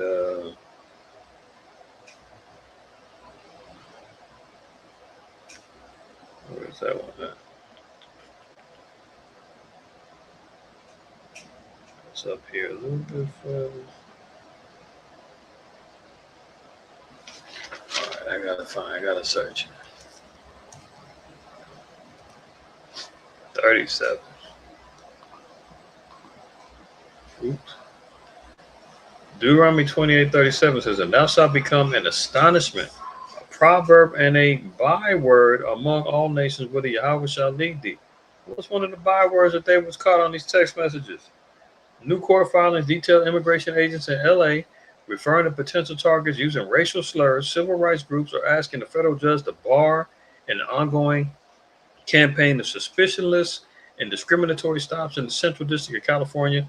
Immigration agents who descend on Los Angeles last summer referred to Latinos using slurs, bywords, proverbs like tonk and wet. According to body camera footage and text messages detailed in a court filing asking a federal judge to bar agents from making stops based on racial profiling. Well, look, how about this? Remember what I said? They got no problem utilizing Spain or wherever as a case study. Now we see that Agent Orange and his FBI, the Federal Bureau of Investigations, are being told no longer to investigate any of these ICE confrontations. Now they're giving these cats, man, carte blanche to do whatever they want, and there's not going to be no investigations behind it. Body cam footage, no need for that anymore. You're already seeing evidences of racial profiling and slurs being used, beat downs, unalivings on camera, running people down with cars, causing accidents, raping women, pulling them out of bathroom stalls, and all of that. And now they've been given a pass to say, well, guess what? You can do it without fear of consequence. Federal agents were told FBI will no longer investigate ICE confrontations. Now, mind you, this is how you know it was already in motion, because from the last two unalivings, the one in Texas and the one in Maine, Agent Orange said the federal judge said no more ICE stoppages with these cars, chasing people down and all the other stuff, man. You're going to have to find them. You have to track them down a whole nother way. The orangutan in charge, he says, no. Forget what the judge said. You go out there and you pull them over in the streets, do what you need to do. And then the federal judge had to come back again and said, no, they ain't not doing that. No car chases, all the stuff about they trying to run me over and shoot people, that's out. How are we going to avoid dealing with lives and consequence? We just not doing them type of stops no more. So Agent Orange doubles down and says, well, guess what? We ain't investigating no confrontations then. How about that? Now look here. Senior officials deny such a change is in the works despite guidance shared with agents around the country in recent days. So the senior officials lie and say that's not happening. But guidelines are being shared with agents all around the country, saying this is what it is. Unbelievable, man. This is all bad. This is really bad, because now you're gonna really see. And I said this months back when they got their funding, I said they about to unleash ICE like no other. They already put the threats out to New York. Agent Orange says, I want 2,000 arrests a day. You know, they're building up 80,000 occupant detention centers all across the country. And now they're being told, hey, do what you need to do. I already told the watchdogs and the FBI, man, that let it go. No investigation gonna happen. Bad news, man. Bad news. Here we go. DHS official resigned, citing war on immigrants. Oh, the Department of Homeland Security, an official, he says, man, I'm out. I can't do it. Behind closed doors, man, they are waging war against immigrants. I didn't sign up for this. They're targeting our people, abusing our people, oppressing our people, harassing our people, profiling our people, throwing them in cages, locking the doors, alligator Alcatraz, etc. And this guy said, man, I had enough. I didn't sign up for this. And he's one of many of recent who've got out of Dodge. Even the former head of ICE, Christy Nome, they had to chop her down, get rid of her. And I'm sure she ain't crying over spilt milk. Look at this. The outgoing executive director of the Office of Homeland Security Statistics is one of a very few federal officials to speak out against the Trump administration immigration crackdown. The Department of Homeland Security top number cruncher has resigned, citing the Trump administration's, quote, war on immigrants on his way out. DHS has been a hub of controversy during the second Trump term, the ICE raids in American cities, the wild spending, the growing archipelago of detention centers, the attempts to hide data about it all. But vanishingly few officials have left the department and been openly critical of the direction it has taken. Mark Rosenblum, who served as executive director of the Office of Homeland Security Statistics and a deputy assistant at the department, is one of the first. I'm thrilled to end my relationship with the current administration. He's out of there. He says, between the war on immigrants, the war on the feds, and the war on facts, not to mention the crazy war in Iran and the brazen corruption, I just need a change. And look, man, if Satan is casting out Satan, man, that this kingdom is going to fall. Bottom line, this guy, Mark Rosenblum, is saying the quiet part out loud that this indeed is a war on the immigrants. He's giving these guys fully equipped with masks, guns, full autonomy to do what they want, no consequence, no investigations into the dirt and corruption, racial slurs being said. It doesn't matter. Unaliving our people on camera, man, they getting away with it. Unbelievable. We talked about it earlier. More than 30 Minnesota water systems targeted in a cyber attack. I'm going to preface this with, I think it's Jeremiah 50, yeah. Jeremiah 50, right? Verse 38. A drought is upon her waters. This is speaking about modern day Babylon. That America is going to face a drought, right? A drought could be literally drying up of water resources, but also a drought could mean no access to the water because guess what? The water is poisoned. The water is compromised. Now, water can't be drank. When you seen a few years ago, they had the hurricanes and the storms that went down there in Mississippi. Water supplies was all jacked up. They had to, give people cases of bottled water because they couldn't drink the water for like 2 weeks. And then when they said that it was safe, I don't know if y'all remember this, they would turn on the water, man, and the water was all jacked up, and one lady tried to give the water to her dog, and the dog wouldn't drink it. I mean, look at Flint, Michigan. That's still jacked up. That's part of the drought as well. A drought is upon our waters, and they shall be dried up. For it is the land of graven images, and they are mad upon their idols. America is crazy about their idols, so much that they have a singing competition called America Idol. Land of graven images, from the Statue of Liberty to the Sears building in Chicago, to this, to the damn Empire State Building, to all of the idolatrous images in of Egypt, the phallic symbols, the Washington monuments, the arch of the Roman ark that they got over. I mean, all the stuff that they've gotten based upon idolatry, man. The pyramids that they got down in the Luxor Hotel in Vegas. I mean, you name it. All of the sports, everybody's playing for the trophy, for the idol, for the Stanley Cup. They're playing for the the NBA championship thing. The football, everything is idol based. The Lord said this place is going to get hit with water shortages, right?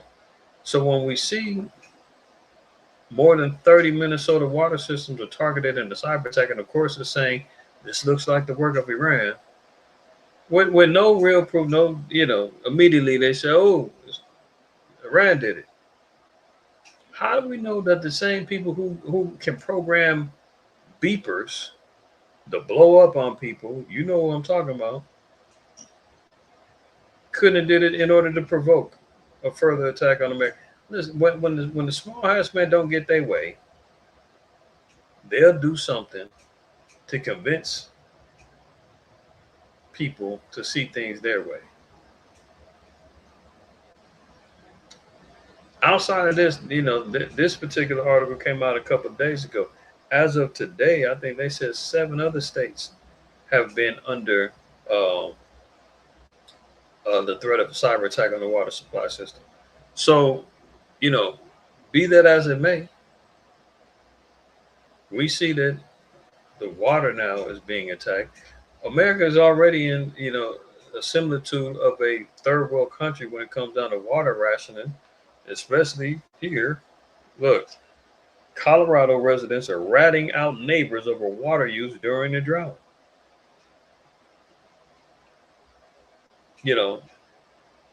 So now you've got it to the point to where people are willing to snitch on somebody who's watering their lawn too long, washing their car. Your friends over at your kids is over their friend's house and they notice somebody then took too long of a shower, and hey, you guys can take 15-minute showers over here? I thought we could only take 5. Oh no, we don't pay attention to that. Hey, Mom, Dad, Timmy and them, they're taking 15-minute showers. Really?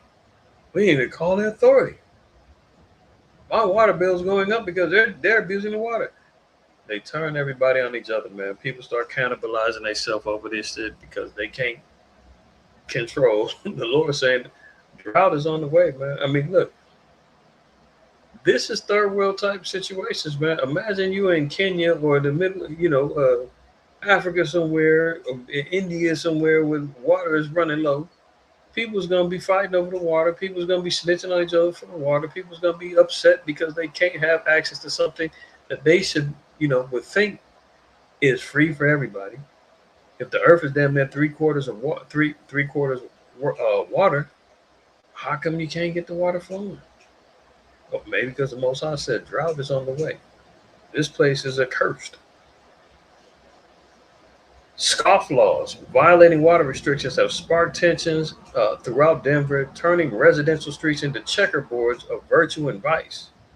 In Denver these days, it's the brown lawns versus the green. As Colorado ties up a historic drought, scofflaws violating water restrictions have sparked tensions throughout the state's largest metropolitan area, turning residential streets into checkerboards of virtue and vice. The emerald green lawns of cheaters, now about the crispy brown grass of the rule followers, defiance that's visible for all to see. So that's going to end gardening, all that stuff, man. So they can control it all. Like you say, they already do it out here, but they say catching rainwater. They be talking about these violations. Certain cities, man, is on restrictions, water restrictions, because of the drought. Meanwhile, charging you an arm and a damn leg for your water. To the point now where people are falling in line because where did they learn this from? Oh, remember 5 years ago? If you see something, say something. Oh, they're not standing 6 feet? They're not wearing a mask? Oh, they're gathering together and not supposed to? Let us know. Police wearing masks will be there immediately to take names and dates. Misdemeanor tickets. Fire you from your job.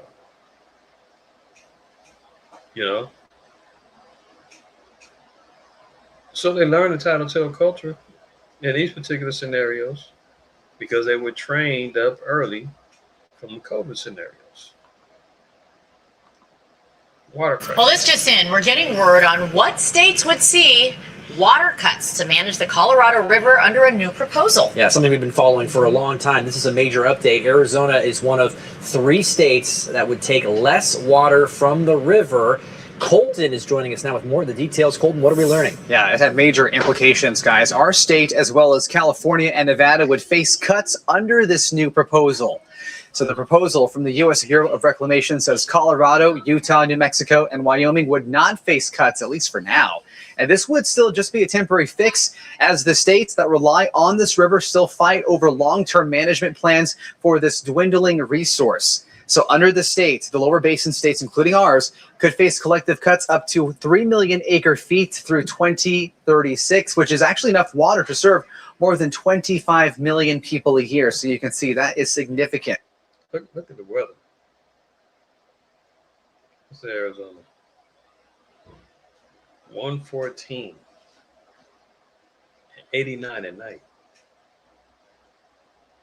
Naquab and the family out there, man, hey. Y'all some tough ones, man, because I could not do that. And that's daily, and it's bad. Brother said last week they were dealing with 118, 119, and the power got cut. And they couldn't use the AC. Nasty. And they talking about, oh, this is a temporary solution, but it should be a good, it should lighten up by 2036. You're talking about another 10 years where they're talking about regulating the water for Colorado, Arizona, Nevada, California. And then they said the other cities, Wyoming and New Mexico and another one, they're not involved for now. So when you're talking about third world type conditions, it's already here in America. Water rationing, droughts amongst whole states. It ain't like cities. Whole states is saying, look, we ain't got enough water, man. We got to watch what we're doing. Hey, spy on your neighbor, see something, say something, and report anybody that's violating. We can't afford to lose anything. Now, the proposed cuts to the lower basin would be the biggest to date and could have huge impacts across cities and farms. We're talking higher water prices, increased groundwater reliance, also more agriculture out of production, and also new water-saving mandates. So we said more agriculture out of production, higher water prices, more restrictions on farming. So what's that tell you? Oh, famine, less access to foods. And if you did not see the lesson I did Thursday, or had played Thursday, regarding the Franken fruits that Esau's bubbling up, trying to make, let alone lab-grown meat and all the other stuff. You know, he manufactures a lot of these things because he's got the solution on the back end. Remember, Hegelian dialectic is always in play for him. Problem, reaction, solution.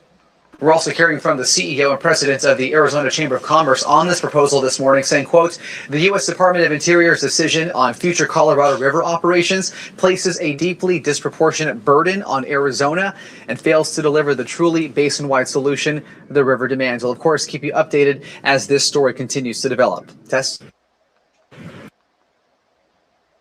Well, this just in. Meanwhile, in Japan, breaking overnight, a powerful earthquake struck southern Japan. We're seeing video of badly damaged buildings. Officials say dozens are hurt, and there are reports of people trapped inside a shopping mall. CBS News foreign correspondent Remy Inocencio is tracking this developing story from our London newsroom and joins us now. Remy, good morning. What kind of impact is this powerful earthquake having, and what do we know about any people injured?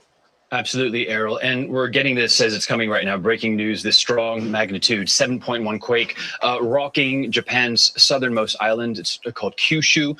This hit about 6 miles deep, which is shallow as earthquakes go, and that can mean more destruction. This happened just before 4:30 this afternoon local time, just as rush hour was getting going. And the damage we're seeing right now is mounting. This, again, is fresh off of the earthquakes that they had last month or earlier this month. It's still July. Venezuela. Japan also got hit. Who else was it? Philippines, Papua New Guinea, Venezuela. Seems like every week we're talking about major quakes happening. So Second Ezra 9 tells us you're going to have uproars of the people in the earth and earthquakes in diverse places. That for sure is holding true. We see the uproars of the people over there in Morocco, Spain, so forth and so on. Now we're seeing massive quakes jumping off on the regular now. Oh, and up north. Broadcaster NHK, for example, is reporting that many people are trapped inside a shopping mall. And right now we're seeing from Fuji TV reporting that multiple deaths have been confirmed at that mall that you're seeing right there on your screen right now, the Aeon Mall in Kumamoto. In other damage, we're seeing at least buildings on fire, 2 buildings on fire, a train that's derailed. And now it is evening, thousands of homes and families in the dark without power tonight. Earlier, we did get tsunami warnings issued, officials warning that there could be waves of up to 3 feet, but that has just been lifted. And as we wait for even more damage reports to come in, we do know that at least 50 people have been taken to the hospital, and officials are now warning that more aftershocks could come. So this is breaking news, Errol, right now. More, of course, as we get it. All right, very important information there, Remy. Not done. China.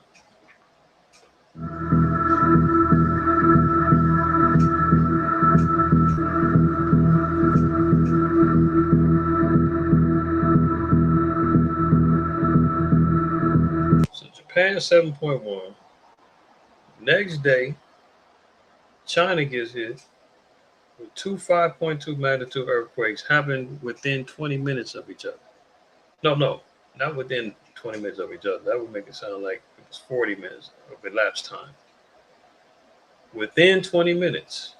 In 20 minutes, there were 2 quakes in China.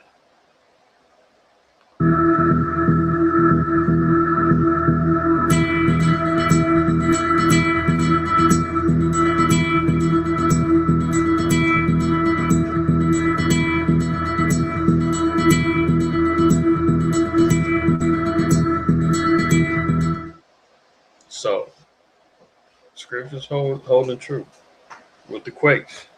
You ever wonder what's been going on with this? You know, they've been hush, man. Orangutan Orange, man, he said, man, shut the investigation down.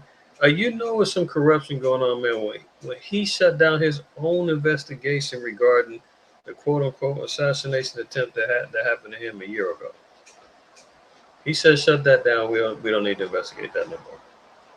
You don't want to find out who what happened? If Tyler Robinson, no, Tyler Robinson, that's a cat that did Charlie Kirk. Who did they say called Agent Orange? I forgot. But he said, man, shut it down. Now his good buddy over here, all his close friends, now who's got ties to him, are suddenly finding themselves unalived. Anybody who knows where the bodies are buried, man, they all of a sudden they dropping like flies. And there's nothing to see here. Move along. The mysterious deaths of Jeffrey Epstein's friends, a modeling scout, joins a long line of deceased insiders linked to the late sex offenders, stoking theories of foul play and a cover-up. Yeah, y'all just marinate on that. I'm not gonna go too much deeper in this, but the smoke, there's fire. This guy in the middle, everybody seeing this notorious demon's face, supposedly unalived himself in prison. He's got connections with some of the most powerful people in the world. Everybody's been trying to, keep a hush. Agent Orange says, I'm going to get to the bottom of this. We're going to get the files open. And as soon as they open them up and his name is in there 1 million times, he says, close the files. Nothing to see here.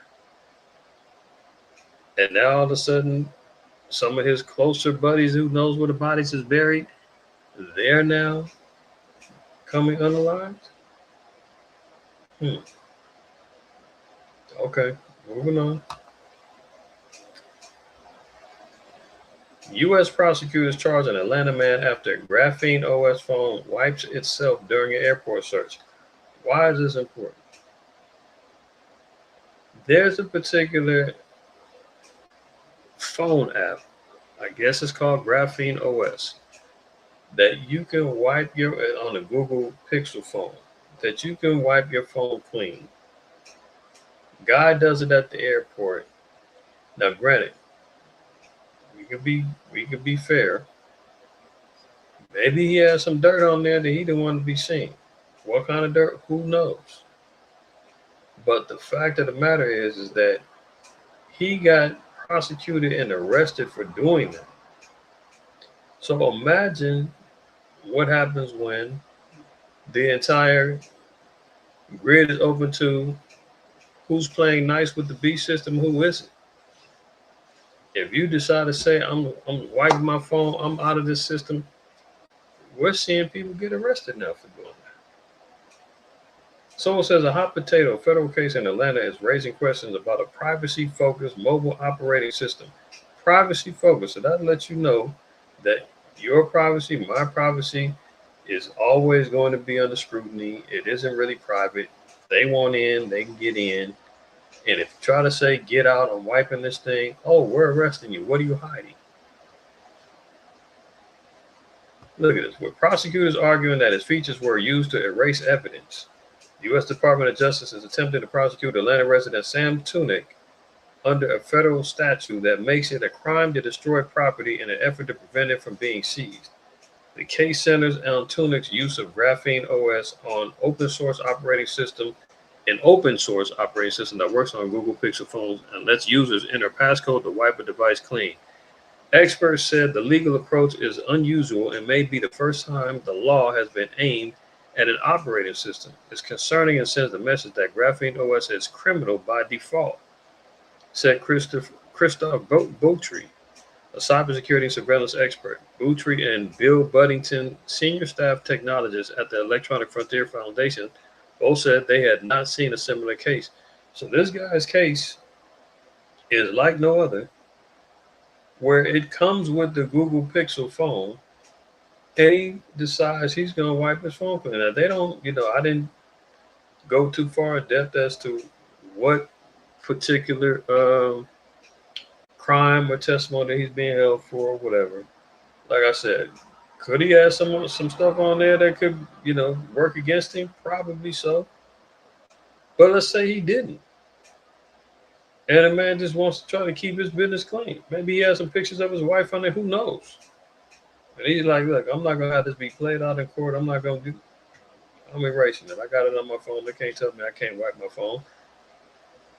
So if you decide to reset your phone and do a hard reset and delete everything, and they decide to say, oh, you did that in the commission of a crime, and they don't have to have no probable cause or nothing, especially for us being black and Hispanic. They don't give a damn. They can make up some damn reason. The NSPM7, if you remember, we all know about that law.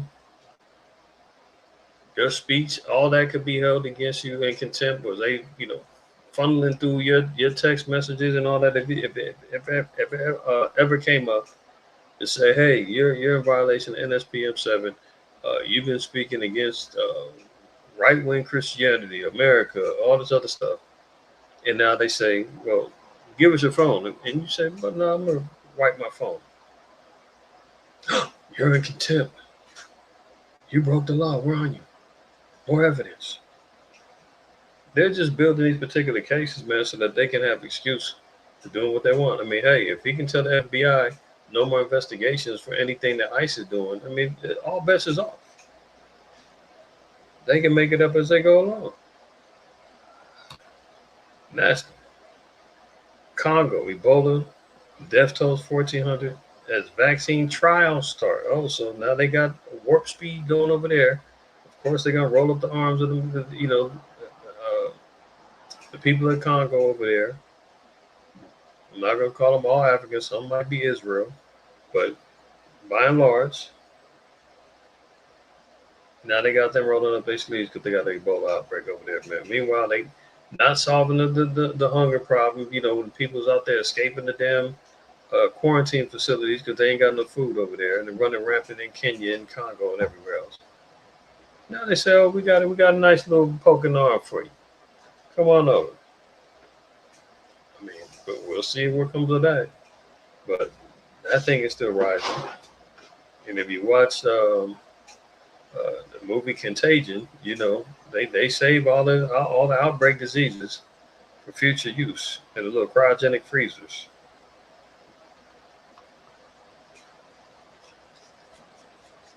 Millions are told to close the window now. It's heart attack causing toxins from wildfires in Gulf 5 of the U.S. state. Yeah, all those fires that's been happening from Canada, floating down, polluting the air in Detroit and everywhere else. Now they're saying Idaho, Montana, Nevada, Oregon, and Washington State. You can't have your windows open anymore, even though it's 100 and 105. Stay in, sweat it out, run your electric bill up, whatever. So not only do we see Canada in flames, Portugal in flames, Spain in flames. I mean, the Most High is really touching this place, man. Our people got to get it together. We got to continue to improve and show the Most High that our repentance is worthwhile. And for those who haven't yet, start your journey immediately. Look at America's blood supply alarmingly low. Patient care at risk, says the Red Cross. And just in the spirit of things, Leviticus 17:11, the Most High says that life is in the blood. So when it says America's blood supply is alarmingly low, America is running low on life. In the spirit, man, this place is almost ready to tap out, hemorrhaging. So again, third world conditions is already here.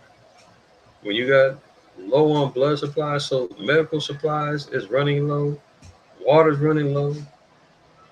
People are pinching pennies, robbing Peter to pay Paul. Economy is shot. Warfare is all over. I mean, the writing's on the wall. The U.S. blood supply has reached crisis levels, prompting the American Red Cross and the Surgeon General's office to urge people to donate. Why it matters: a prolonged blood shortage could delay surgeries, trauma care, and other treatments that depend on timely blood transfusions. The Red Cross said it has less than a 1-day national supply of type O positive blood, which is the most commonly transfused blood type. Due to the shortage, the organization is limiting distribution of type O blood to hospitals. That's bad news. Crisis now.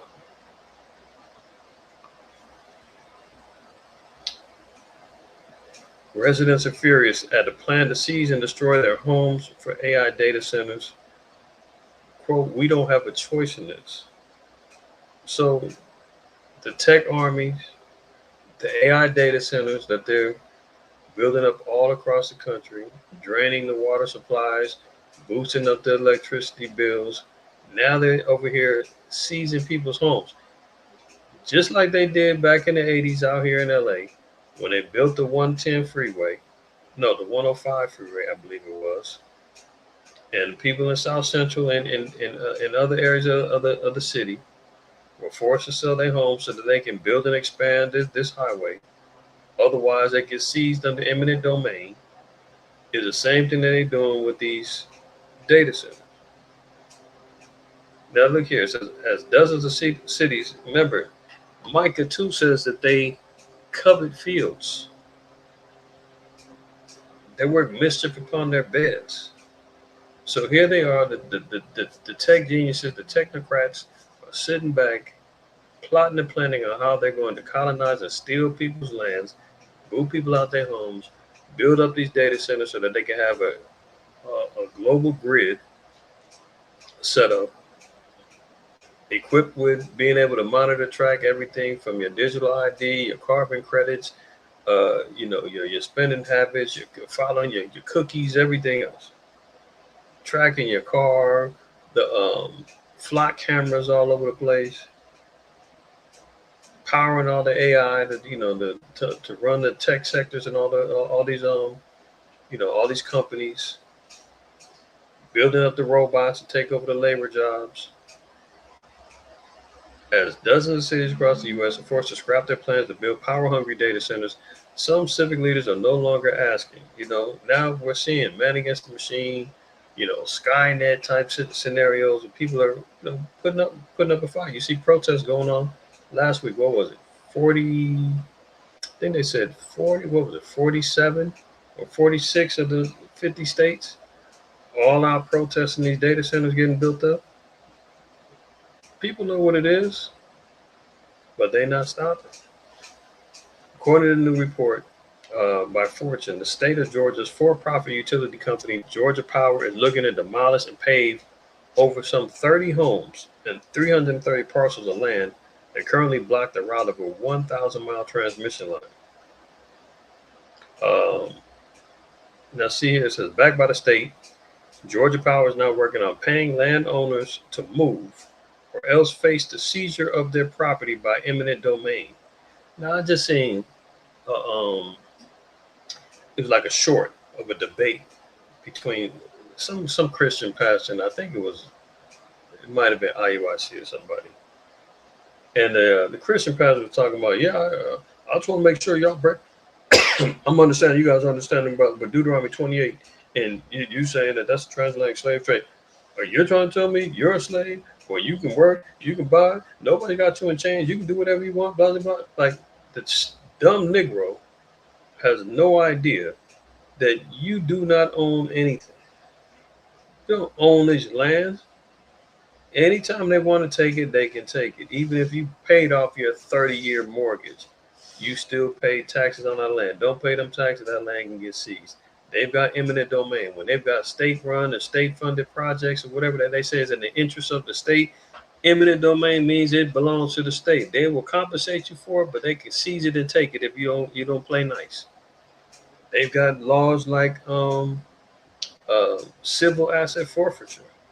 Well, all they got to do is pull you over. If you got $5,000 in your pocket and you say, man, I just want a settlement from an accident, they can say, we don't believe you. We think this is drug money. We're going to seize this and detain you because you had a blunt roach in your ashtray. And they can say, oh, marijuana in the car? Oh, you $5,000? You selling drugs, man. Detain him. Oh, we're going to take your property too because we think this is drug run. That's not freedom. These guys, that guy had no idea what he's talking about. See? He said they cutting them fly cameras down. Hey, man, that's what's going down. People, and that's what's going to lead to civil unrest and civil wars up and off, man. You know, that's why Agent Orange put out there, Antifa is a terrorist organization.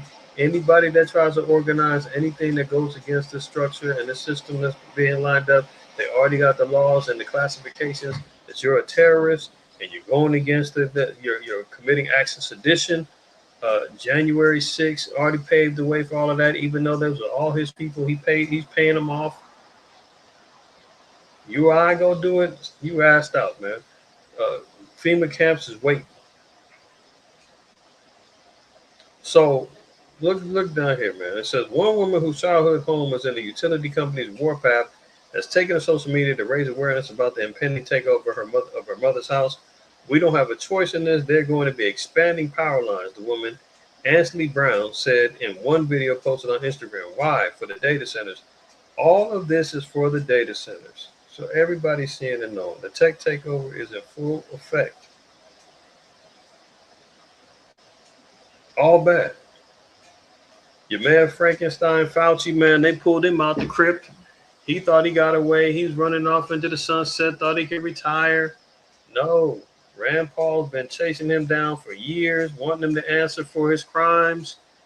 And what's he do? Pleads the fifth for everything.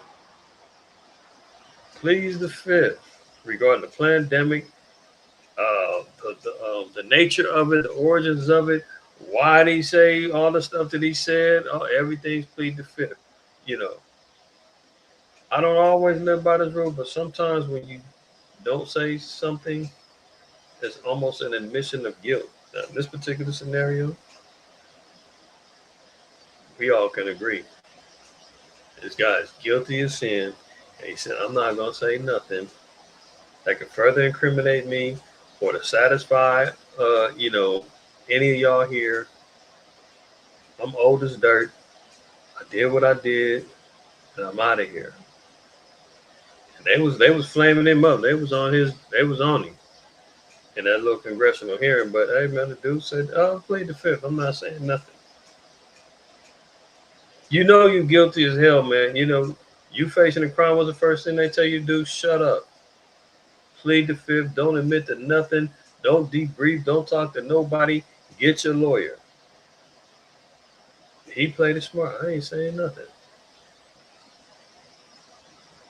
And now we'll never get no answers because we know that this dude was doing dirt, man. Yeah, 100 times. Look, he said in 2017 there's gonna be another pandemic under this administration. He was talking about Agent Orange. Wound up happening at the end of his administration, 2019. During that time, he put Operation Warp Speed into effect. Slow Biden gets the reins in 2020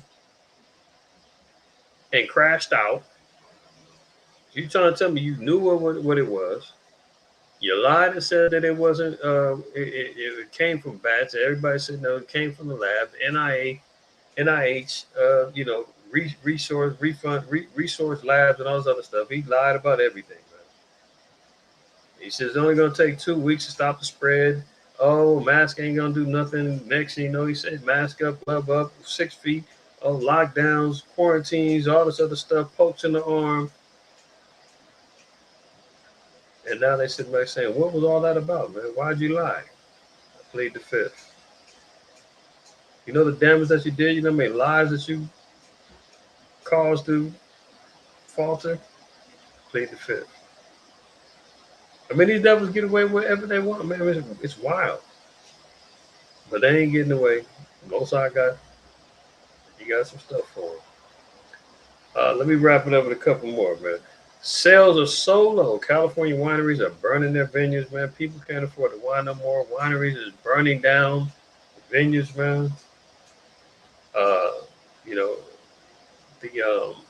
The grapevine, you ride up to 5, you can see the grapevine, man, where they harvesting and getting the winery, the wine vineyards, riding up the 5 freeway. Yeah. And what's so cold is they say that people are opting out for the pre-mixed cheaper stuff or even non-alcoholic stuff, which lets you know there's also part of the damn economy too. People ain't drinking, high established wines like that no more. They over here drinking buzz balls and damn what's the name of the other ones? Oh, damn.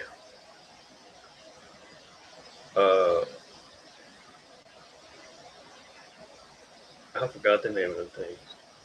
But they all get pre-mixed drinks and all that stuff, man. Look, nationwide wine sales are at the lowest level in more than 2 decades as people drink less amid growing public with health warnings that alcohol is unhealthy. Sales also suffer as many young drinkers have found traditional wine stodgy, difficult to understand, and prefer canned cocktails, seltzers, and non-alcoholic beers and spirits. So, young cats, man, they out here drinking White Claw and all that other stuff. They ain't drinking no damn wine like that no more. And now the wineries is even falling out of favor. Economy's going bad, y'all. Look, airports, nursing homes, and schools brace for disruption without Haitian workers. Look, 350,000 Haitians, they booting up out of here under the Trump administration. And of course, now that you see what's going on in Spain, is anybody going to, these Edomites, man, you think they're going to ride for them and say, no, that ain't right? They're going to say, that's 350,000. These damn niggas can get up out of here. More for you. But guess who's the damn backbone of states like Ohio and others who's working in these particular jobs that none of them want to do? Airports, nursing homes, schools. Take away our people, man, this place can collapse. So let them reap what they sow. Let them reap what they sow, man. Can you imagine, 350,000 of our people, man, they getting rid of. They saying get out of here and sending them to third world countries, man. Haiti is the poorest country in the Western Hemisphere. They've got unrest and things going on over there like no other, eating mud cookies and all of that.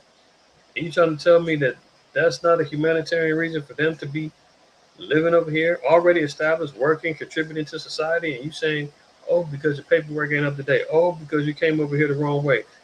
Even though you're helping to contribute to quote unquote society in America, get out. 300. So listen, man, things have gotten bad to worse. Stay tuned for more. All praise, honor, and glory to the Most High, IQAhmath side. It's your brother IQAhmath. I acquire first name. IQ is all the same. Tomorrow closes the Sabbath class.